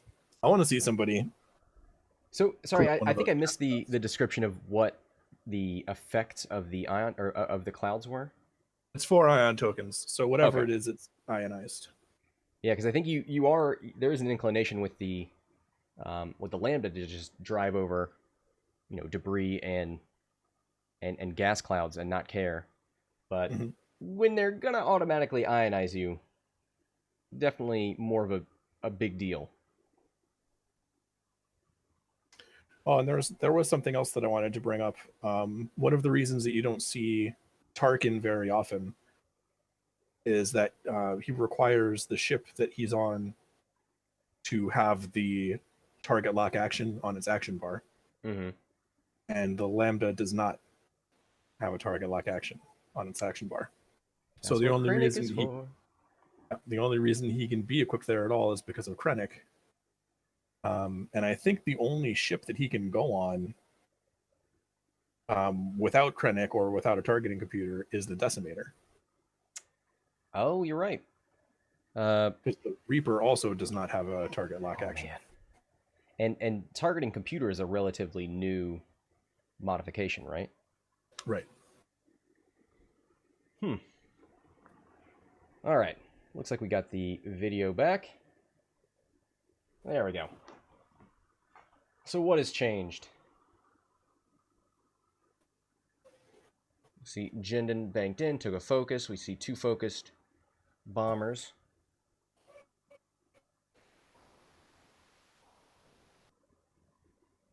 Echoes there, still cloaked.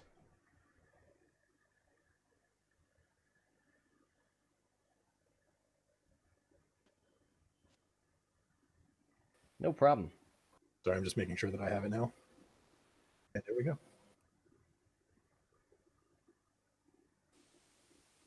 All right, so it looks like we've got a dial reveal on Boba. He's probably thinking about whether to boost. You definitely...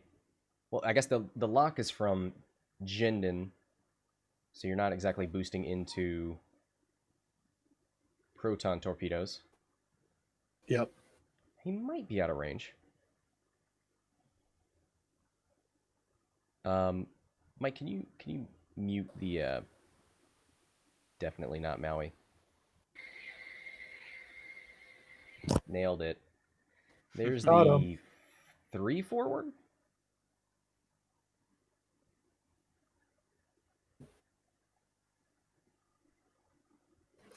So 3 forward out of Ketsu. Not moving too fast.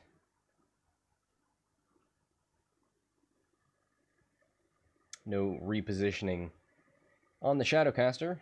Nothing in target lock range. And nothing else moving, so he's going to check for target lock. Get a little bit of information. Hashtag lock that rock. Do it. Give the people what they want. Is there any jam? Oh, there is a jam. Lambda is capable. The Jamda. Ugh. I'm just mad that I didn't do It only took me 85 minutes of game time to get an exasperated sigh out of Scott. I'm adding that to the list of what makes the Hexiled brand. The disappointing sigh. Looking for shots here from Boba Fett onto that green bomber. I hear dice being shook.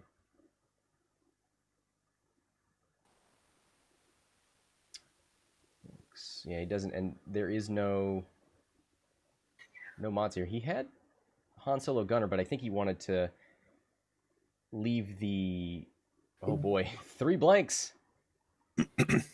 But it didn't matter. But I think he wanted to leave the fast maneuver open next turn.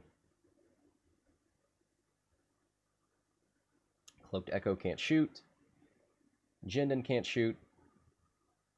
Purple Bomber gonna check. No range.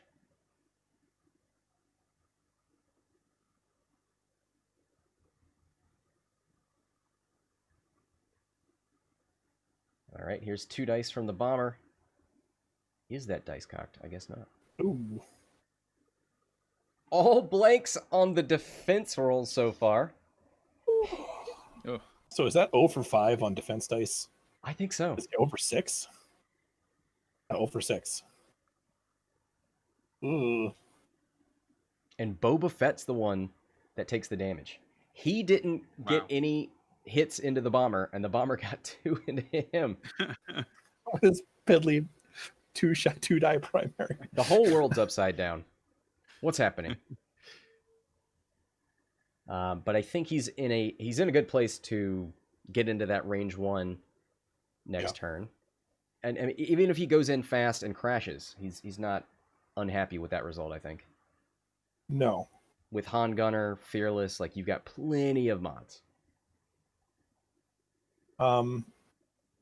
You could try going fast with the purple one in an attempt to block Boba Fett and keep him from getting into range. If your plan is to torpedo Boba Fett, that's probably your best shot at pulling it off.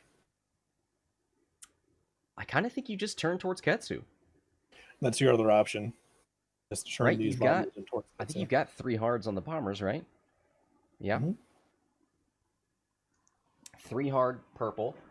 I mean, you're going to get shot by Boba Fett. Deny him the Fearless. And I guess the only way Ketsu can deal with that is... Does a 5 forward get you out?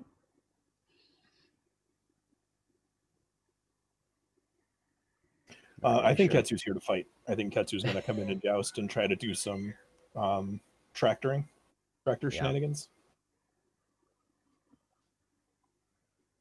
If you 2 hard with green and 3 with purple, are you not bumping?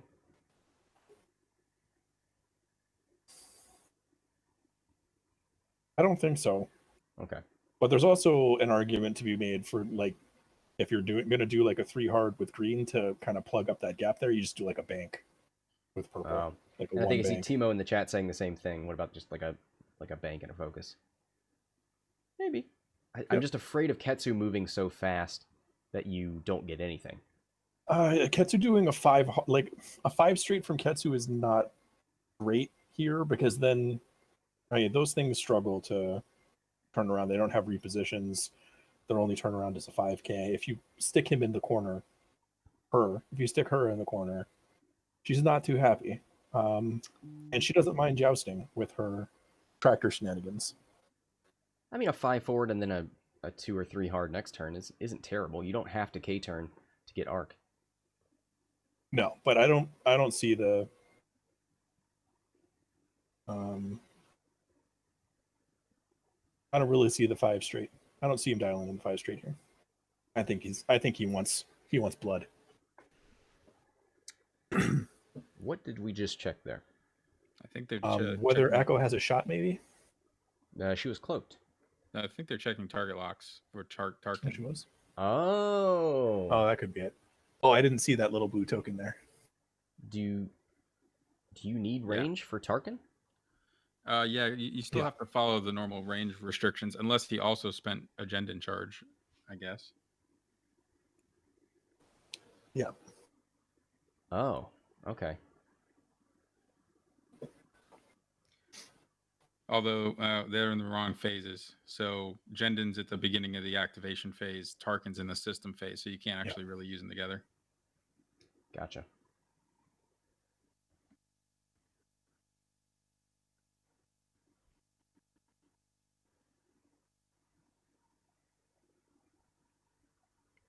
Not Well, that was interested just in the this. cloak. Echo's going Yeah. to turn in. I'm pretty sure. You think a hard one? Yep. There's the 2 hard. Depending on what green did, I thought you would want to move green first. But...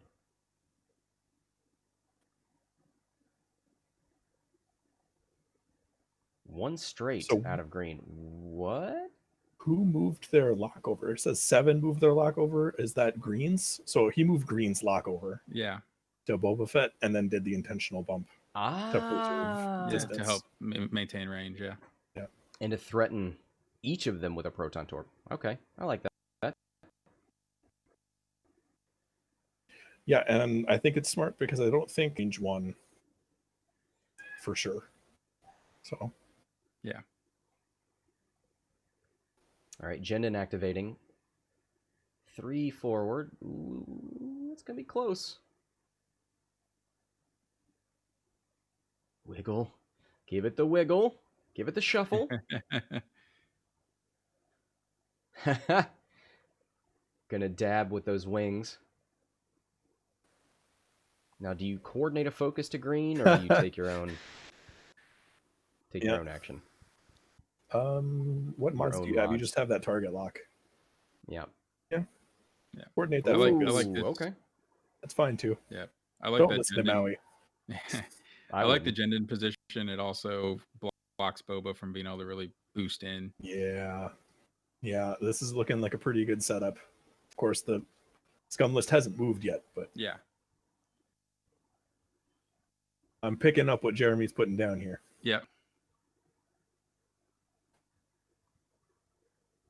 All right, so who's activating first here on the scum side? Ketsu.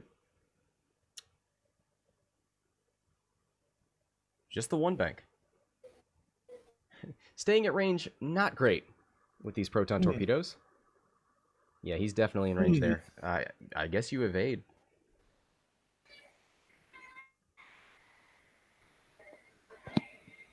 Yeah, I don't think the 1 bank was ever going to do anything good for you. If you're really scared for Ketsu, you 5 forward.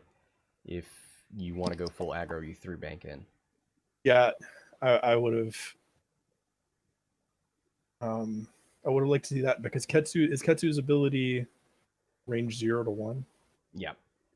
Not much chance of that to begin with, but with the Shadowcaster title, if you did a fast maneuver, there's a possibility you could have tractored that proton torpedo into range 1.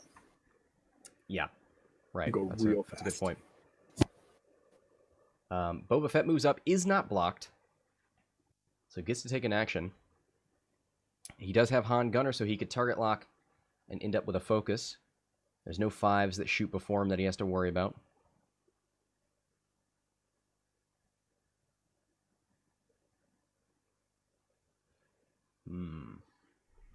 Is there a chance of removing a bomber here? Both bombers have proton torpedoes. I guess green doesn't have any defensive mods. Thinking about that reinforced token. No, he's not. Oh, smart. I just remembered. I was like, well, what's on the fire spray action dial? Oh, right. There's a reinforced there. And there are 3 shots coming into him, so. Yeah, but He's it gives you a stress, so very on So that. he's taking a lock. So we'll see Han Gunner. Yep. I'm going to 000 first. That's kind of cool. You do 000, maybe you get to calculate. Maybe it changes your math on whether you want to take that stress from Han I Gunner. don't know who it's on, but I think you just take the stress. Yeah, I don't think either of those 3 ships care about. Well, I'd give him the calculate, right? Because he's going to Han Gunner anyway. Yeah, but Well, then you don't want him to be able to spend that on offense and on defense. And you also don't want him to be able to spend twice on defense. Yep, taking the stress. And the stress is so easy to clear. That bomber has a 2 bank or a 1 straight. Yeah, can clear the stress pretty easily. And the Lambda's going to bump. I don't think the Lambda cares either.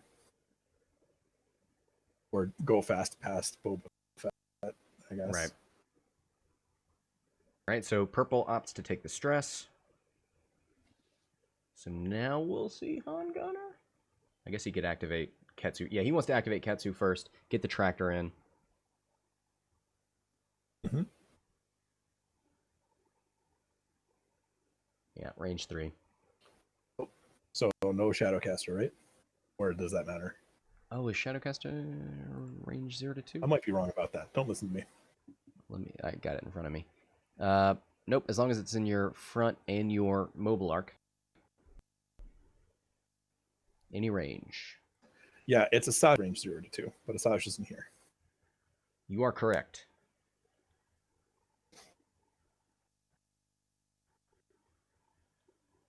All right, let's throw some dice. At range 3. Oh boy. Looks like all paint. It is all paint. That's about all I can tell. Does he want to save that focus for defense? No. He's got a force point from Maul. That should be enough. Range 3, so 3 dice from the bomber. Natties to avoid being tractored. Yeah, and this is the one that bumped, so no focus. 1 evade takes 2.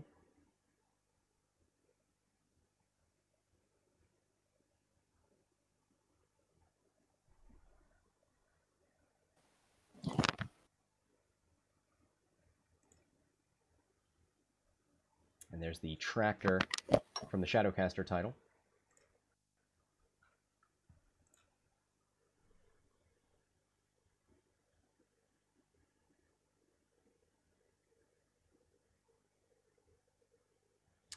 So they're going to decide whether to move the bomber. Is there anything that you would do to green here? Well, you can't boost him. Yeah, Yeah. that's the only thing Moving you him want to left or do. right. So Yeah. I would consider moving him to the right, because it makes his activation next turn tricky. With, Yeah. Jendon right in front of him, and the scimitars go first. Well, if you roll him right, then he just K-turns, right? But he doesn't have that. How long is their K turn? Let's look. They have a 3 and a 5. Oh, they have a 5K? Yeah. Oh, boy, that... Said no one. No, What are you talking about? I'm not kidding. Yeah. The TIE Bomber has a really good dial. It's pretty legit. All right. I do like They're those 3 missing hard a 5 turns. straight and a 1 hard, and that's it. They can do just about anything else. All right, you're right. Yeah, do you want to stop him from turning left, or do you want to keep him from potentially K-turning?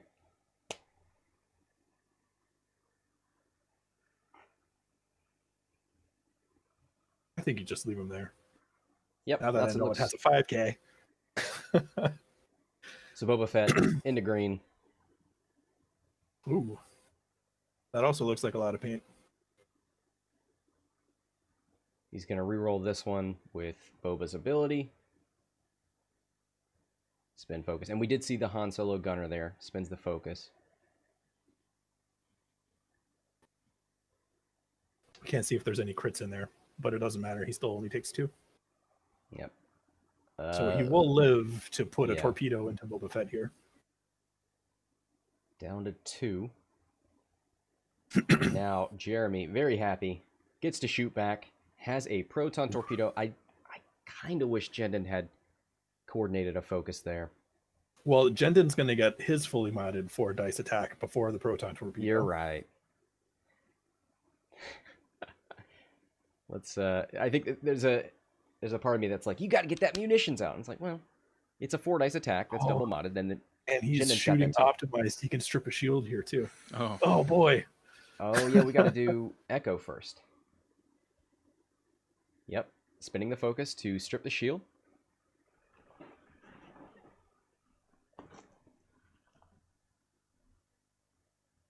Just 1 hit.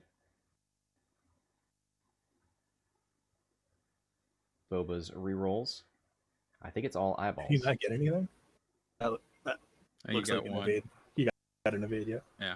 Oh no, he didn't. No, he's losing a shield. I think it was Oh. all eyeballs. Oh boy. Ouch.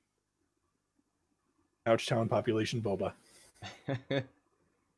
Yeah, now he's got 2 4-die shots coming in. That's not. This good. could very well be the end of Boba. Did he just roll all natties? Oh no, he just rolled all paint.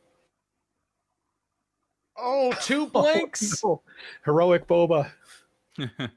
And 2 eyeballs? I think 2 evades takes 2. Evades. Okay. So he One of did these is get the gonna be a- heroic reroll 2 into 2. Or 2 blanks into 2 Ooh. evades. Oh, that was the Jendon shot, so that's why there's no crits. Yep. And now a proton torpedo from green. This is the single modded torp.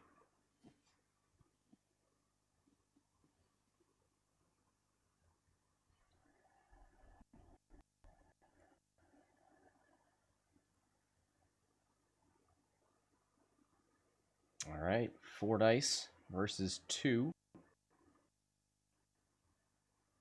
All of it was bad. He got 1, looks like. Oh yeah, you're right. He's rerolling 3. Ooh.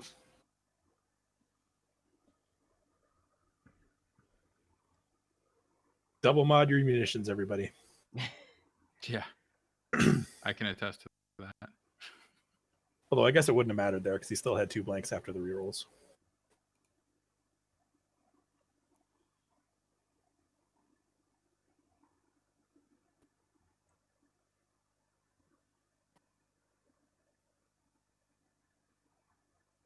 All right, so this is the shot into Ketsu. This is the double modded proton torpedo.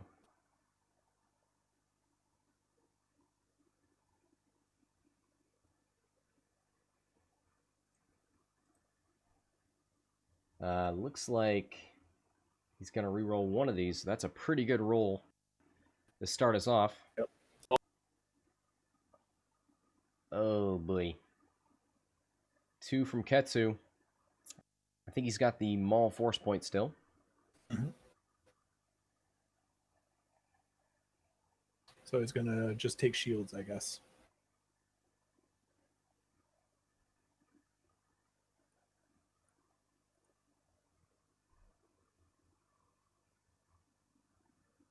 Well, given how that start of that round went, that's probably about as well as he could have hoped those torpedo shots to go. Yeah. So was that? It looks like 2 shields off of Ketsu. Yep. And back to Dials. Yeah, I liked that. I like that formation there from the bombers. It looked bad with the bump. It ended up getting proton torpedoes into both ships. And yeah, we got to see the optimized prototype shield strip. Yeah. And Jendon did not have to spend his lock. He didn't even have to consider it. So Yeah. you could see more optimized prototype shenanigans on the next shot Yep. from Echo. Has one charge left on Tarkin, and we know Echo's in range if she wants that lock on Boba Fett. So maybe we'll see that I last. think Tarkin is a spend 2. Yeah, so and he's then got he one more turn recovers. to regen. okay. One So he's more. like Leia. You're right. Yeah. Bummer. Grand Moff Tarkin bounty win. Can you imagine how good he would be in Epic? Oh, Ugh. Yeah, because there is no limit to how many friendly ships. man. All right, so you've got stressed purple, but like you said, I'm just gonna do like a 2-bank. Yeah, 1 straight or a 2 bank, and you're all set. Yeah. I'm honestly, I think just a 1 straight, because you don't want to set yourself up to get tractored onto one of these. Yeah, you're right. Especially with the ion. Yeah, these vicious gas clouds.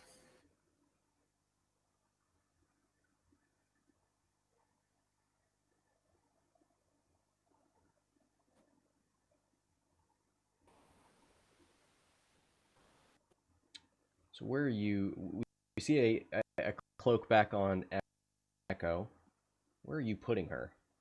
You could just decloak to the right, and then like right and backwards, and then 1 hard, so that you're aimed at Boba, or right and forwards with a anchor. I think probably just right and backwards, and then hard turn. So the Echo version of the candy cane, I guess. Let's Yeah. figure out Boba. I mean, so you've got without Question mark? L3, you've got 1 banks, 1, 2, and 3 forward. I mean, I assume you're trying to move through this. Yeah, you could contraband a fast bank. Oh, you're right. I forgot about contraband. Yeah.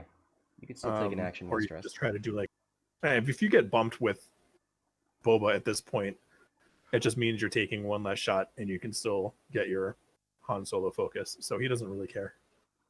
Between Fearless and Han Solo. So what are you doing with the bombers then? Well, I mean, we know what What's purple's purple? doing, but Green? do what? If you do like a 1 straight with purple, I think you could do like a 1 bank with green. Okay.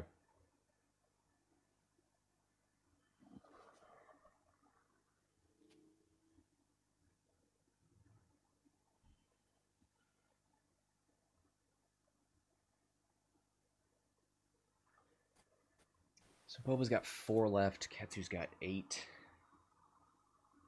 It feels like the easiest thing for you to do is turn towards Ketsu.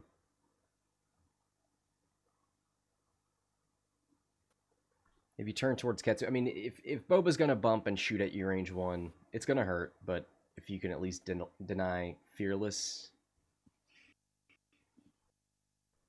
maybe that's better. I think it's for Boba to bump into him.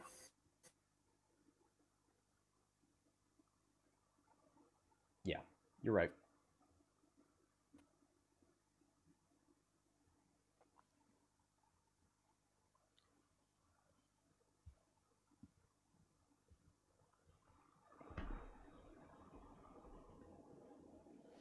Are you trying to move Jindin past, or are you going to bump him and leave him here? Oh,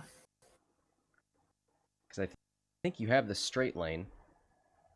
it depends on if you're trying to shoot Ketsu. So Jendin can bump and try to get a shot on an unmodded shot on Ketsu, or Jendin can try to zoom past and use that rear gun on Boba. So the fastest maneuver on that Lambda is a 3-4. Does that get you through the medium base corner to corner? Maybe. Does it have a 3 bank? Oh, I don't know. Yeah, I guess you'd be really committing to not shooting for a while. With a 3 bank? If you 3-bank right with Jindin? Yeah. Yeah, I mean, the next round, where are you going? You're heading away from the fight. Yeah. Oh man, is that what a 2-bank looks like? It looks huge.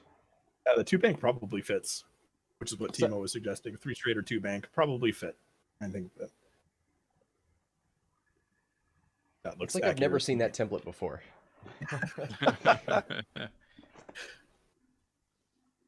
Oh my, the size of your 2-bank.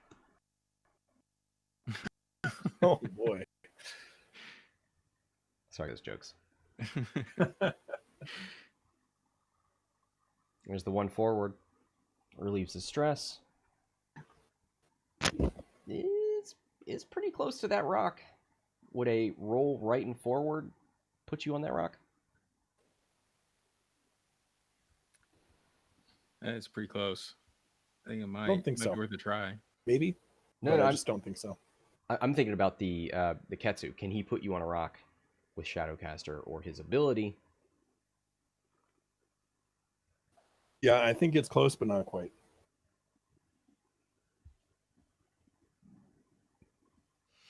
All right, green. Ooh. Too hard. Give it the wiggle.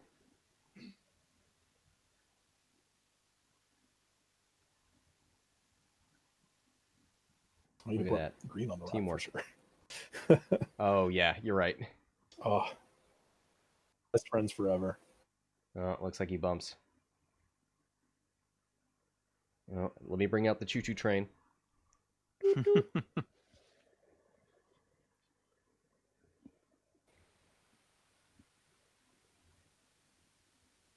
Yeah. It's a weird one. It's one of those weird bumps. Oh boy. Trying to hold things still in real life. Word.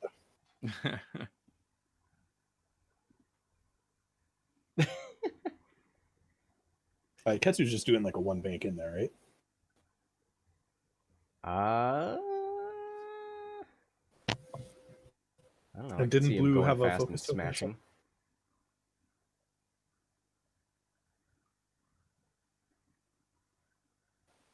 Sorry, what was your question? Did Blue have a what? They're gonna... Blue had a focus token, right? Nah, I took a target lock on Ketsu. Oh yeah, you had to spend it. Right. There's the 2-bank. Timo called it.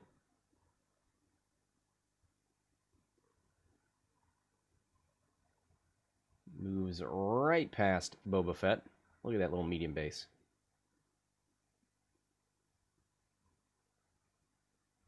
And the nubs don't touch.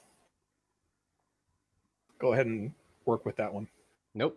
I'm going to let that one go. I'm going to move on with my life. It's gonna leave that. Seems wise. Maybe you want to coordinate to that bump ship. They're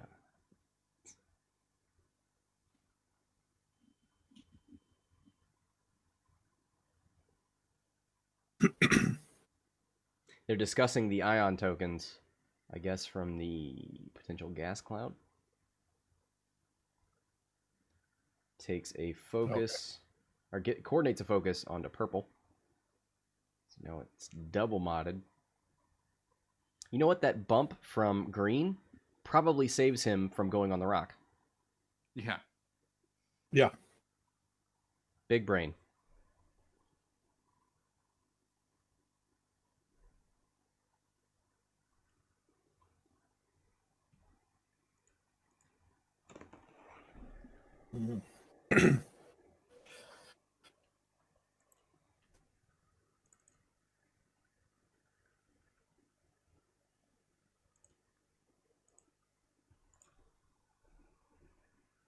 All right. Looking at the barrel roll from Echo. Yeah, I think you got to do that in the hopes that you Like block don't Boba get shot by or Boba. just Yeah. you have to block Boba because otherwise he's just boosting and shooting you out the back arc. Also, those super sweet mirrored templates. At least the one, very cool looking. I'm very hipster about the tokens and templates that I use, but I might abandon my cardboard for some mirrored templates. Mm.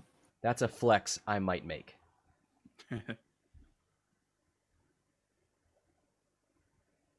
And Boba's getting out.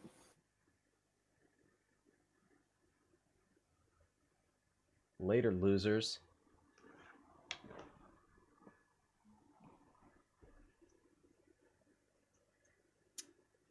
So which one of these bomber... Green is the one that's on 2. Maybe you let Ketsu deal with that, and you... Oh, he's gonna boost. Yeah, he's gonna dodge He's all worried of the about- arcs that way. Yeah. Well, is he out of range for Jindin? I mean, if he's not, I don't think he cares a whole lot about that. Okay. 2 dice at range 3. All right, you're writing it off. That's going to be the kill shot. Yep. That was what did the first 2 damage. Yeah, remember that 2 dice plank? The plank at range 3? That was a bomber. Yeah. Yeah. Oh, okay. It matters what arc it's coming out of. Yeah, the Lambda's rear gun is worse than a bomber's primary gun. This is well known. All right. I don't know about that. Yeah, here's the 3 bank. He's going to slam into purple. Is he gonna clip that gas cloud? Come on. That's what we're all here for, right? Yeah, we're all here we want to that ion cloud see to the gas trigger. clouds. Choo choo.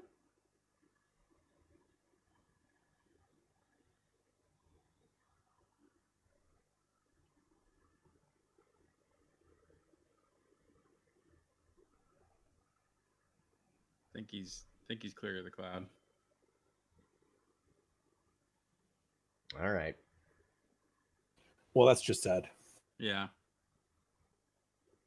Yeah, we just got to hope that at some point Ketsu throws somebody on a cloud or in front of it or something. I mean, I just wanted to see something get quad ionized. Yeah. Oh, Jendon has that lock on Boba Fett still. He's sitting over there in dead space in front of Jendon right now. Yeah.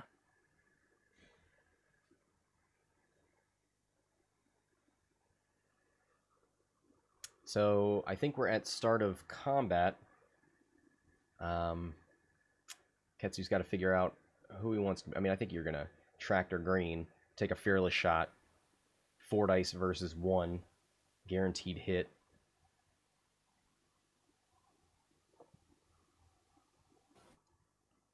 Purple, so if it ain't broke, don't fix it. Yes.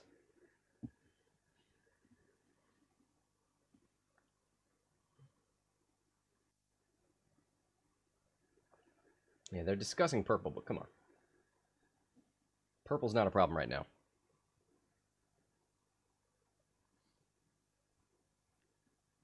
I guess if he really thinks that he's going to kill green, Then he could tractor purple and give Boba give Boba the shot out easier the back. shot. Yeah.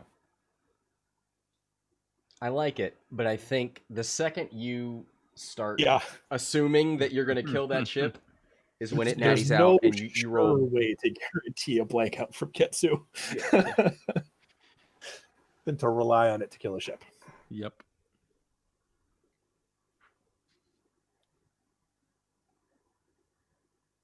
All right, tractor's green.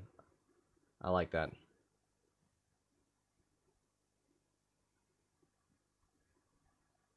Yep. Looking at the hull values, 2 left on green.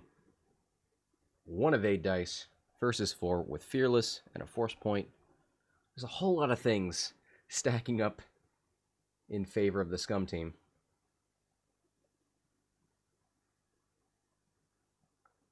All right, here comes the shots. Nothing in range of 000 over there at Boba Fett.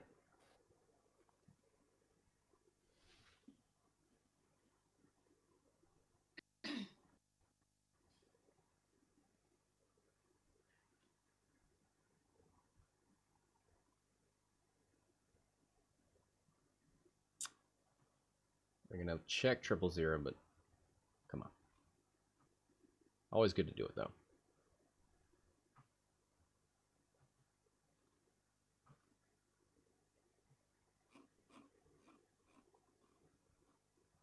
Oh, they're talking about the reroll out the back. I forgot about Marauder. It's not just a title that says now you have a gunner slot. You also get rerolls out the back. Accurate.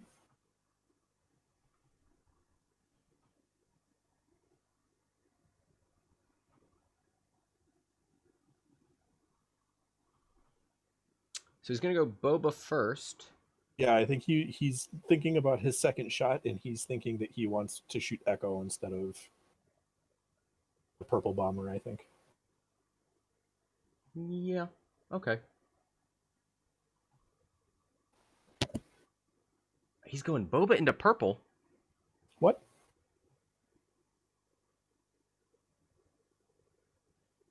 That is a bizarre decision. I think those are natties. Well, he didn't reroll any of them, so probably. It's a good assumption.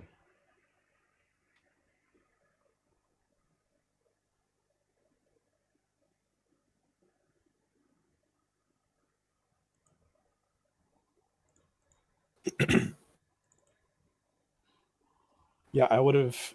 I mean, I'm assuming that Ketsu's just going to shoot green here, but I really think I would have shot green with Boba. And I feel like whenever you can take a pot shot at Echo, she doesn't have the extra free evade like Whisper does. Right. So if you can do something to force her to Echo, if you can do something to force Echo to spend that token, Stop the cycle of decloaking and recloaking.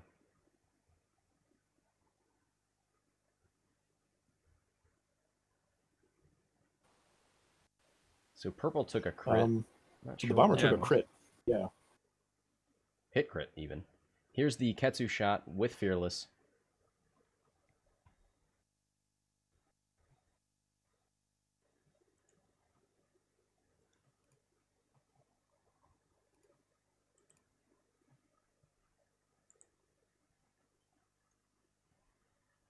You got to think that's a dead bomber.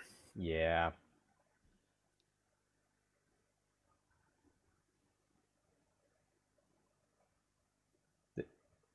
Took one. He only took one. Oh, I can't see what's on those dice, but evidently it was not 4 hits. No. Staying alive. That's why you shoot Ketsu first. Like you or said, you shoot he green was... with Boba first, yeah. Yeah. That's the right call. Purple was a weird one.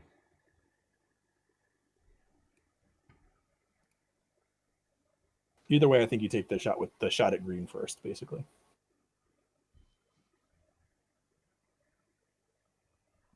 All right, Echo's going to start us off for the Imperials. Into Ketsu.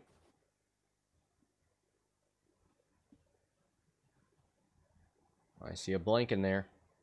Probably a crit with Fifth Brother. Yeah. Stunned. Oh, there's 2 crits. Ooh. Structural. Ooh. That one's sticking Not around. ideal. Nah, not good for Ketsu.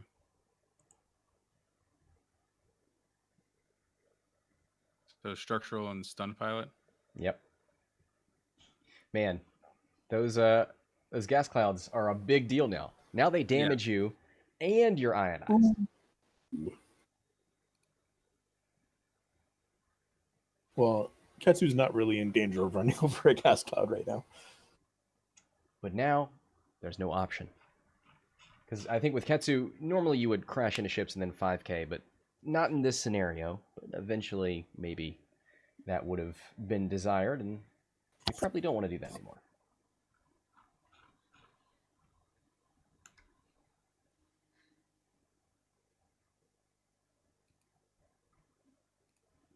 All right. 1 hit.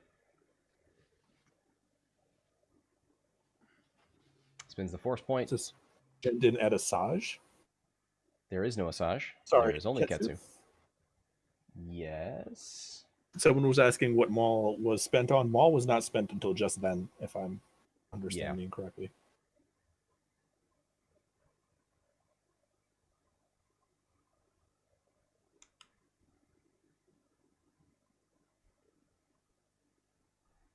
takes 1. 5 left on Ketsu.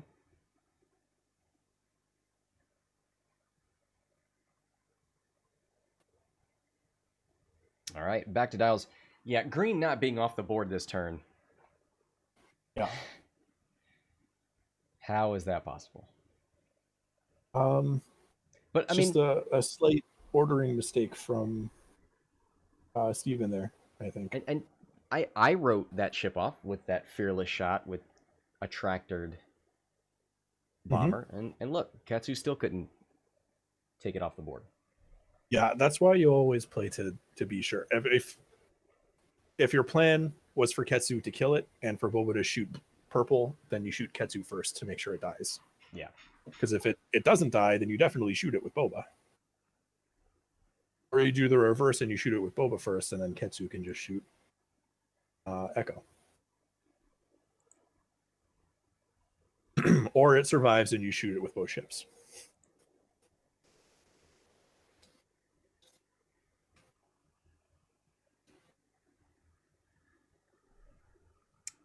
Points 100 at 220.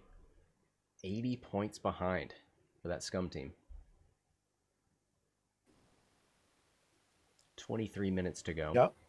Those proton torpedoes sting.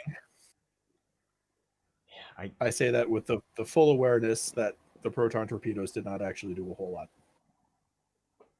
I think the one in Ketsu took the shields off, right? Yeah, it did too. And But then the other one whiffed. The real story was that range 1 Jindin shot. Yeah. The two proton torpedoes fired did a grand total of 2 damage. And Are both you were on 5King shields. with Ketsu this turn? You're 5King with the bombers. So I don't know if you K-turn with Ketsu, not knowing where Echo is going to be, makes that risky. Because if Echo just kind of wiggles around, but then comes back to stay in the 5K zone, Ketsu's basically out of the game at that point. Like if you fail the 5K. Right. So the safest thing to do, and probably still get a shot, or at least not cripple yourself, is to turn after Jendin. But Jendin's at full health, so that's also not ideal. Also, do we see Tarkin this round? Do no, 'cause we? You don't want to move the locks off of Ketsu, right? Well, there's only the one lock on Ketsu right now, I think. From purple. From And blue. you get to purple. choose. It's not, you don't spend it and everybody has to move their locks. You get to choose the ships that lock, right? Yeah. Right. Hmm. So you could do it to give Echo a lock. If Echo is then going to be chasing Boba. Hard to imagine what Echo is going to be doing here. She can either decloak forward towards Jendin or backwards towards Boba.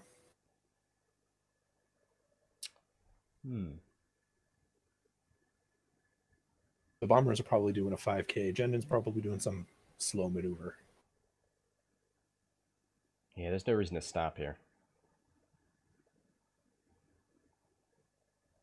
You're going to move out of coordinate range.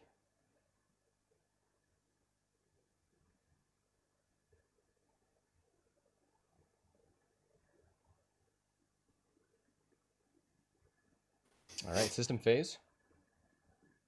He is using Tarkin? I think he's thinking about using Jendin. He's going to decloak first.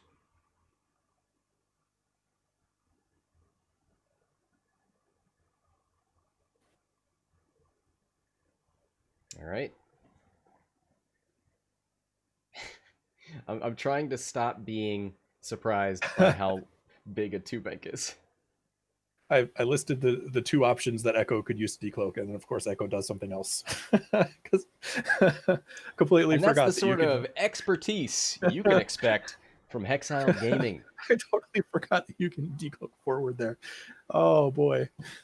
I'm running side bets on how often we will get the wrong call. Can you tell that Maui does not play Imperials or Scum very Man, Very Echo's a weird one. Does that mean she's just 4K? 4King? Could be hard turning after Boba. Could be. I think she'll K-turn. Or I think yeah. she wanted to get away from Boba.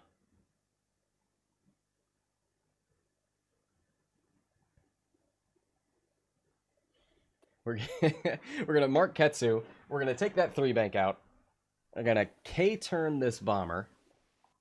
Man, marking ships even. Whew.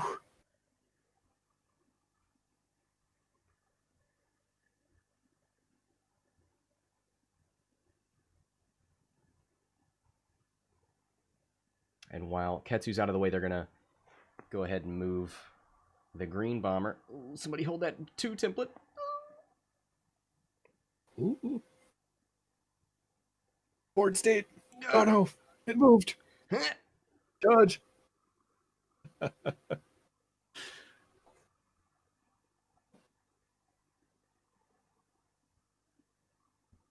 Oh man, remember these? Remember marking ships and board states and not automated movements. Look at all those tokens and markers and dials on the table. You know, there's a lot of awful things in the world thanks to COVID, but I think one positive thing that will come out of this experience is I will relish these things that used to maybe not be so fun in the game before. Be like, yeah, you know what? I do get to mark a ship. I do get to move it out of the way and spend 3 minutes trying to resolve bumps. This is fun. You could take it in the other direction too. These whippersnappers have it so easy. Back in my day. Back in my day, you're not I old had enough to say mark that. 3 ships and build a train if I wanted to partially execute a 5K. Jendon 1 banks away, takes a lock. Here's the K turn. You know what? I called that one. After you see the decloak, there was not a whole lot of options, but I'm feeling pretty good about it. There's the token train. Toot toot.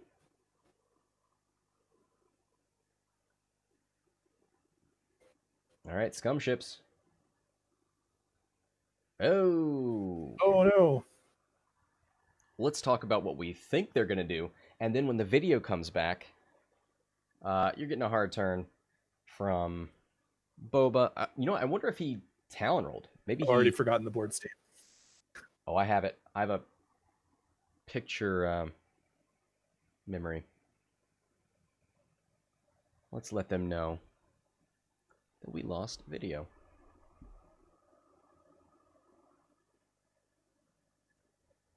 Hey, guys. Yep, there's the video. Got it. And we're back. Oh, I did call the Talon in the contraband, right? Did he contraband?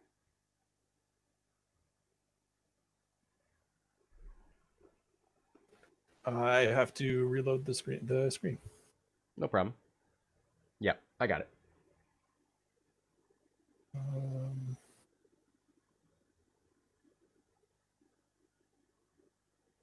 gonna take Ketsu off the base. 3 hard left. He's gonna go for an easier target. Jendon, I got your number.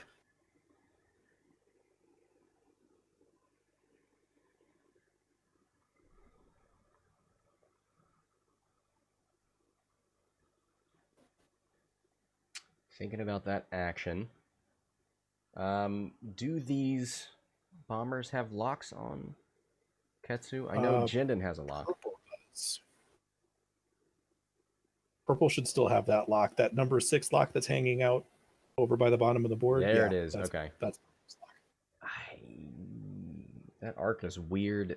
I don't know that he has Ketsu in arc at range 3 on purple. He might.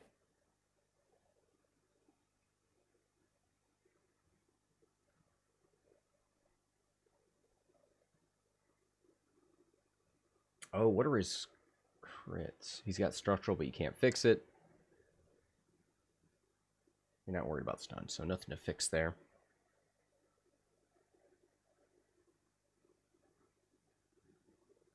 I don't know what action he took.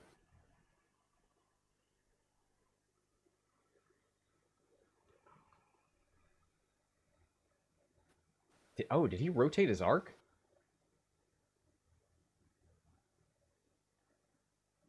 Okay. Gonna take a 2-dice shot in a green.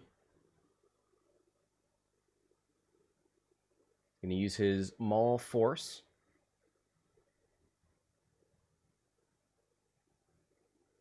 He's crossing his fingers, so I think it's only one.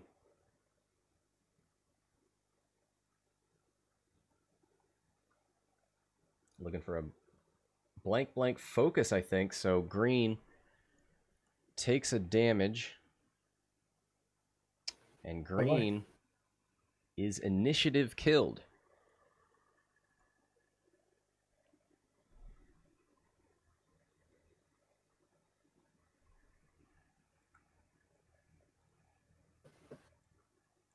Boy, with that structural damage, that rear 2-dice gun from Jendon that I was just talking about becomes a lot more relevant.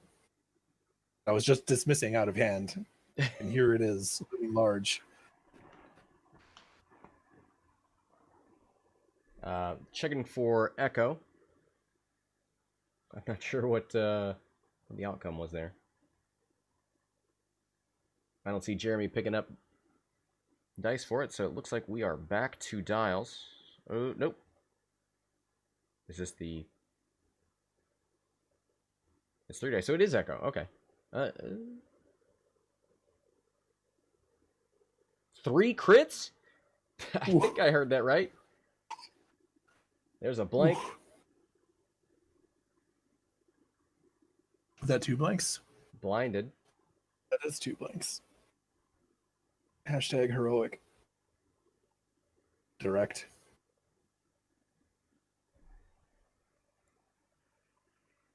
Alright, he's saying he's still alive. Oof. Yep, 7 damage. A lot of crits. Somebody get the novice technician in here. The caster's curse is alive and well.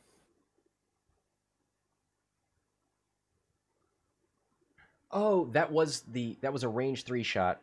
It was 2 dice for Ketsu because of the structural. Okay, and then here's the back arc shot that Mike laughed at. Said it was insignificant. There's 2 blanks in there, but he's got a lock, right? No, he does not have a lock. Oh, did he lock Boba? I saw him. He had Jendon active, so he could not lock Ketsu. Oh, okay. Well, it was insignificant, so you win this time. Well, because I realized that I was about to say, like, and this Jendon shot's gonna kill Ketsu after I called it insignificant, and then Jendon whiffs. So, like, the caster curse is still alive and well. Yeah. No matter what I say, the opposite thing is going to happen. Oh, Echo can bank left or can decloak left or right here. Oh, she's gonna decloak forward. Okay. Oh, that was the proton torpedo. 2 hits going through. Wow. Oh, was Ketsu? Oh yeah, Ketsu's still alive. A bomber that gets both of its proton torpedoes out. What a Feels crazy good. world we live in. What's even crazier is it could just reload one of its torpedoes next turn. Please do. I know. We here at Hexiled Gaming love the reload action. Yeah, we're big fans. If you can reload munitions and shoot again, you win the game. We just stopped the game. It does mean you're That's the probably win winning. condition. Yeah. That's your win con.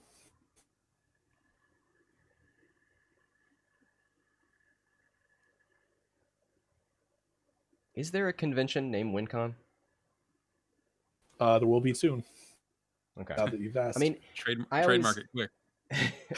All right, chat. You can't have that one. That one's mine, even though Mike came up with it. I always dreamed of having our own convention and calling it Hexacon, But maybe we can do two a year. We'll have There you Hexacon go. and WinCon. Yeah. They can sponsor each other too, so you can have the Hexacon brought to you by WinCon, and vice versa. That's That'd just be good branding. Yeah.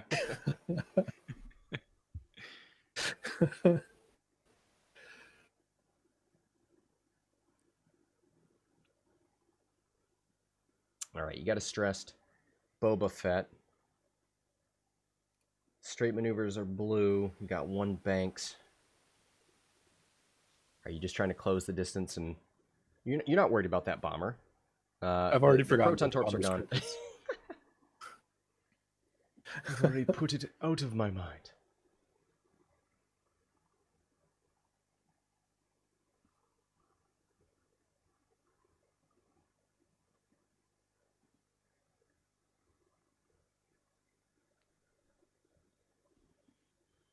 All right, no system phase, so let's activate. Hey, we're under 10 minutes here. Boy, this one's moving quick. Yeah. I hope it's the same for you guys, and you're not just sitting back there going, "Oh, when will it end?" No, these games are moving quick, man. Yeah.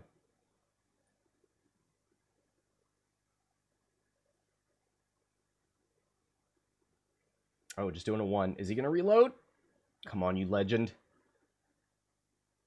He might take the coward's way out and fix his crit. Oh, what crit? I does don't he know have? what the crit is, even if it is fixable.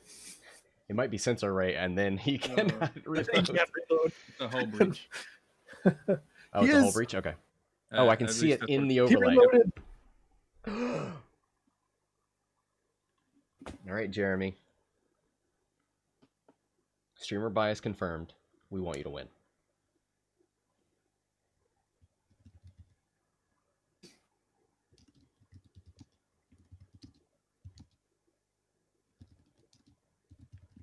Yeah, it does look like Echo chose not to cloak there. Well, she is stressed, so she wouldn't get the Stygium Array evade anyway, right?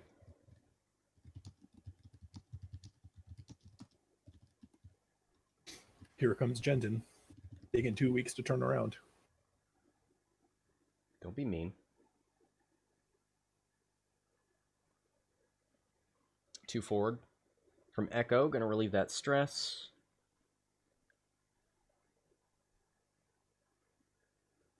Harvard says, what does condition ion clouds mean? That is a condition card from... What was that obstacle pack called? Was that Oh, Never boy. Tell Me the Odds? Never tell me the odds, yeah. Yeah. So those are condition cards that you can play in a game. In this mode, it dictated what obstacles you took and the effects of the gas clouds, giving you 4 ion tokens for going over them. Oh, that 1 bank, though. Echo was not prepared for that. Oh, and as a reminder, as we're finishing this game up, make sure to hit !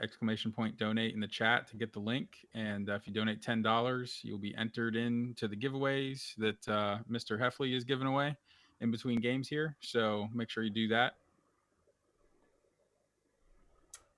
Yeah. Do you have a total nearby, Steven? Let me see. We're doing well, but we could always do better. Yeah. There's the boost in from Boba Fett. Gonna get him that reroll. I don't know if Echo's got arc. She sure doesn't want it. Don't give him that fearless. So it looks like we are at 19,471. So we're Ooh. let's put us over 20,000, guys. Come on.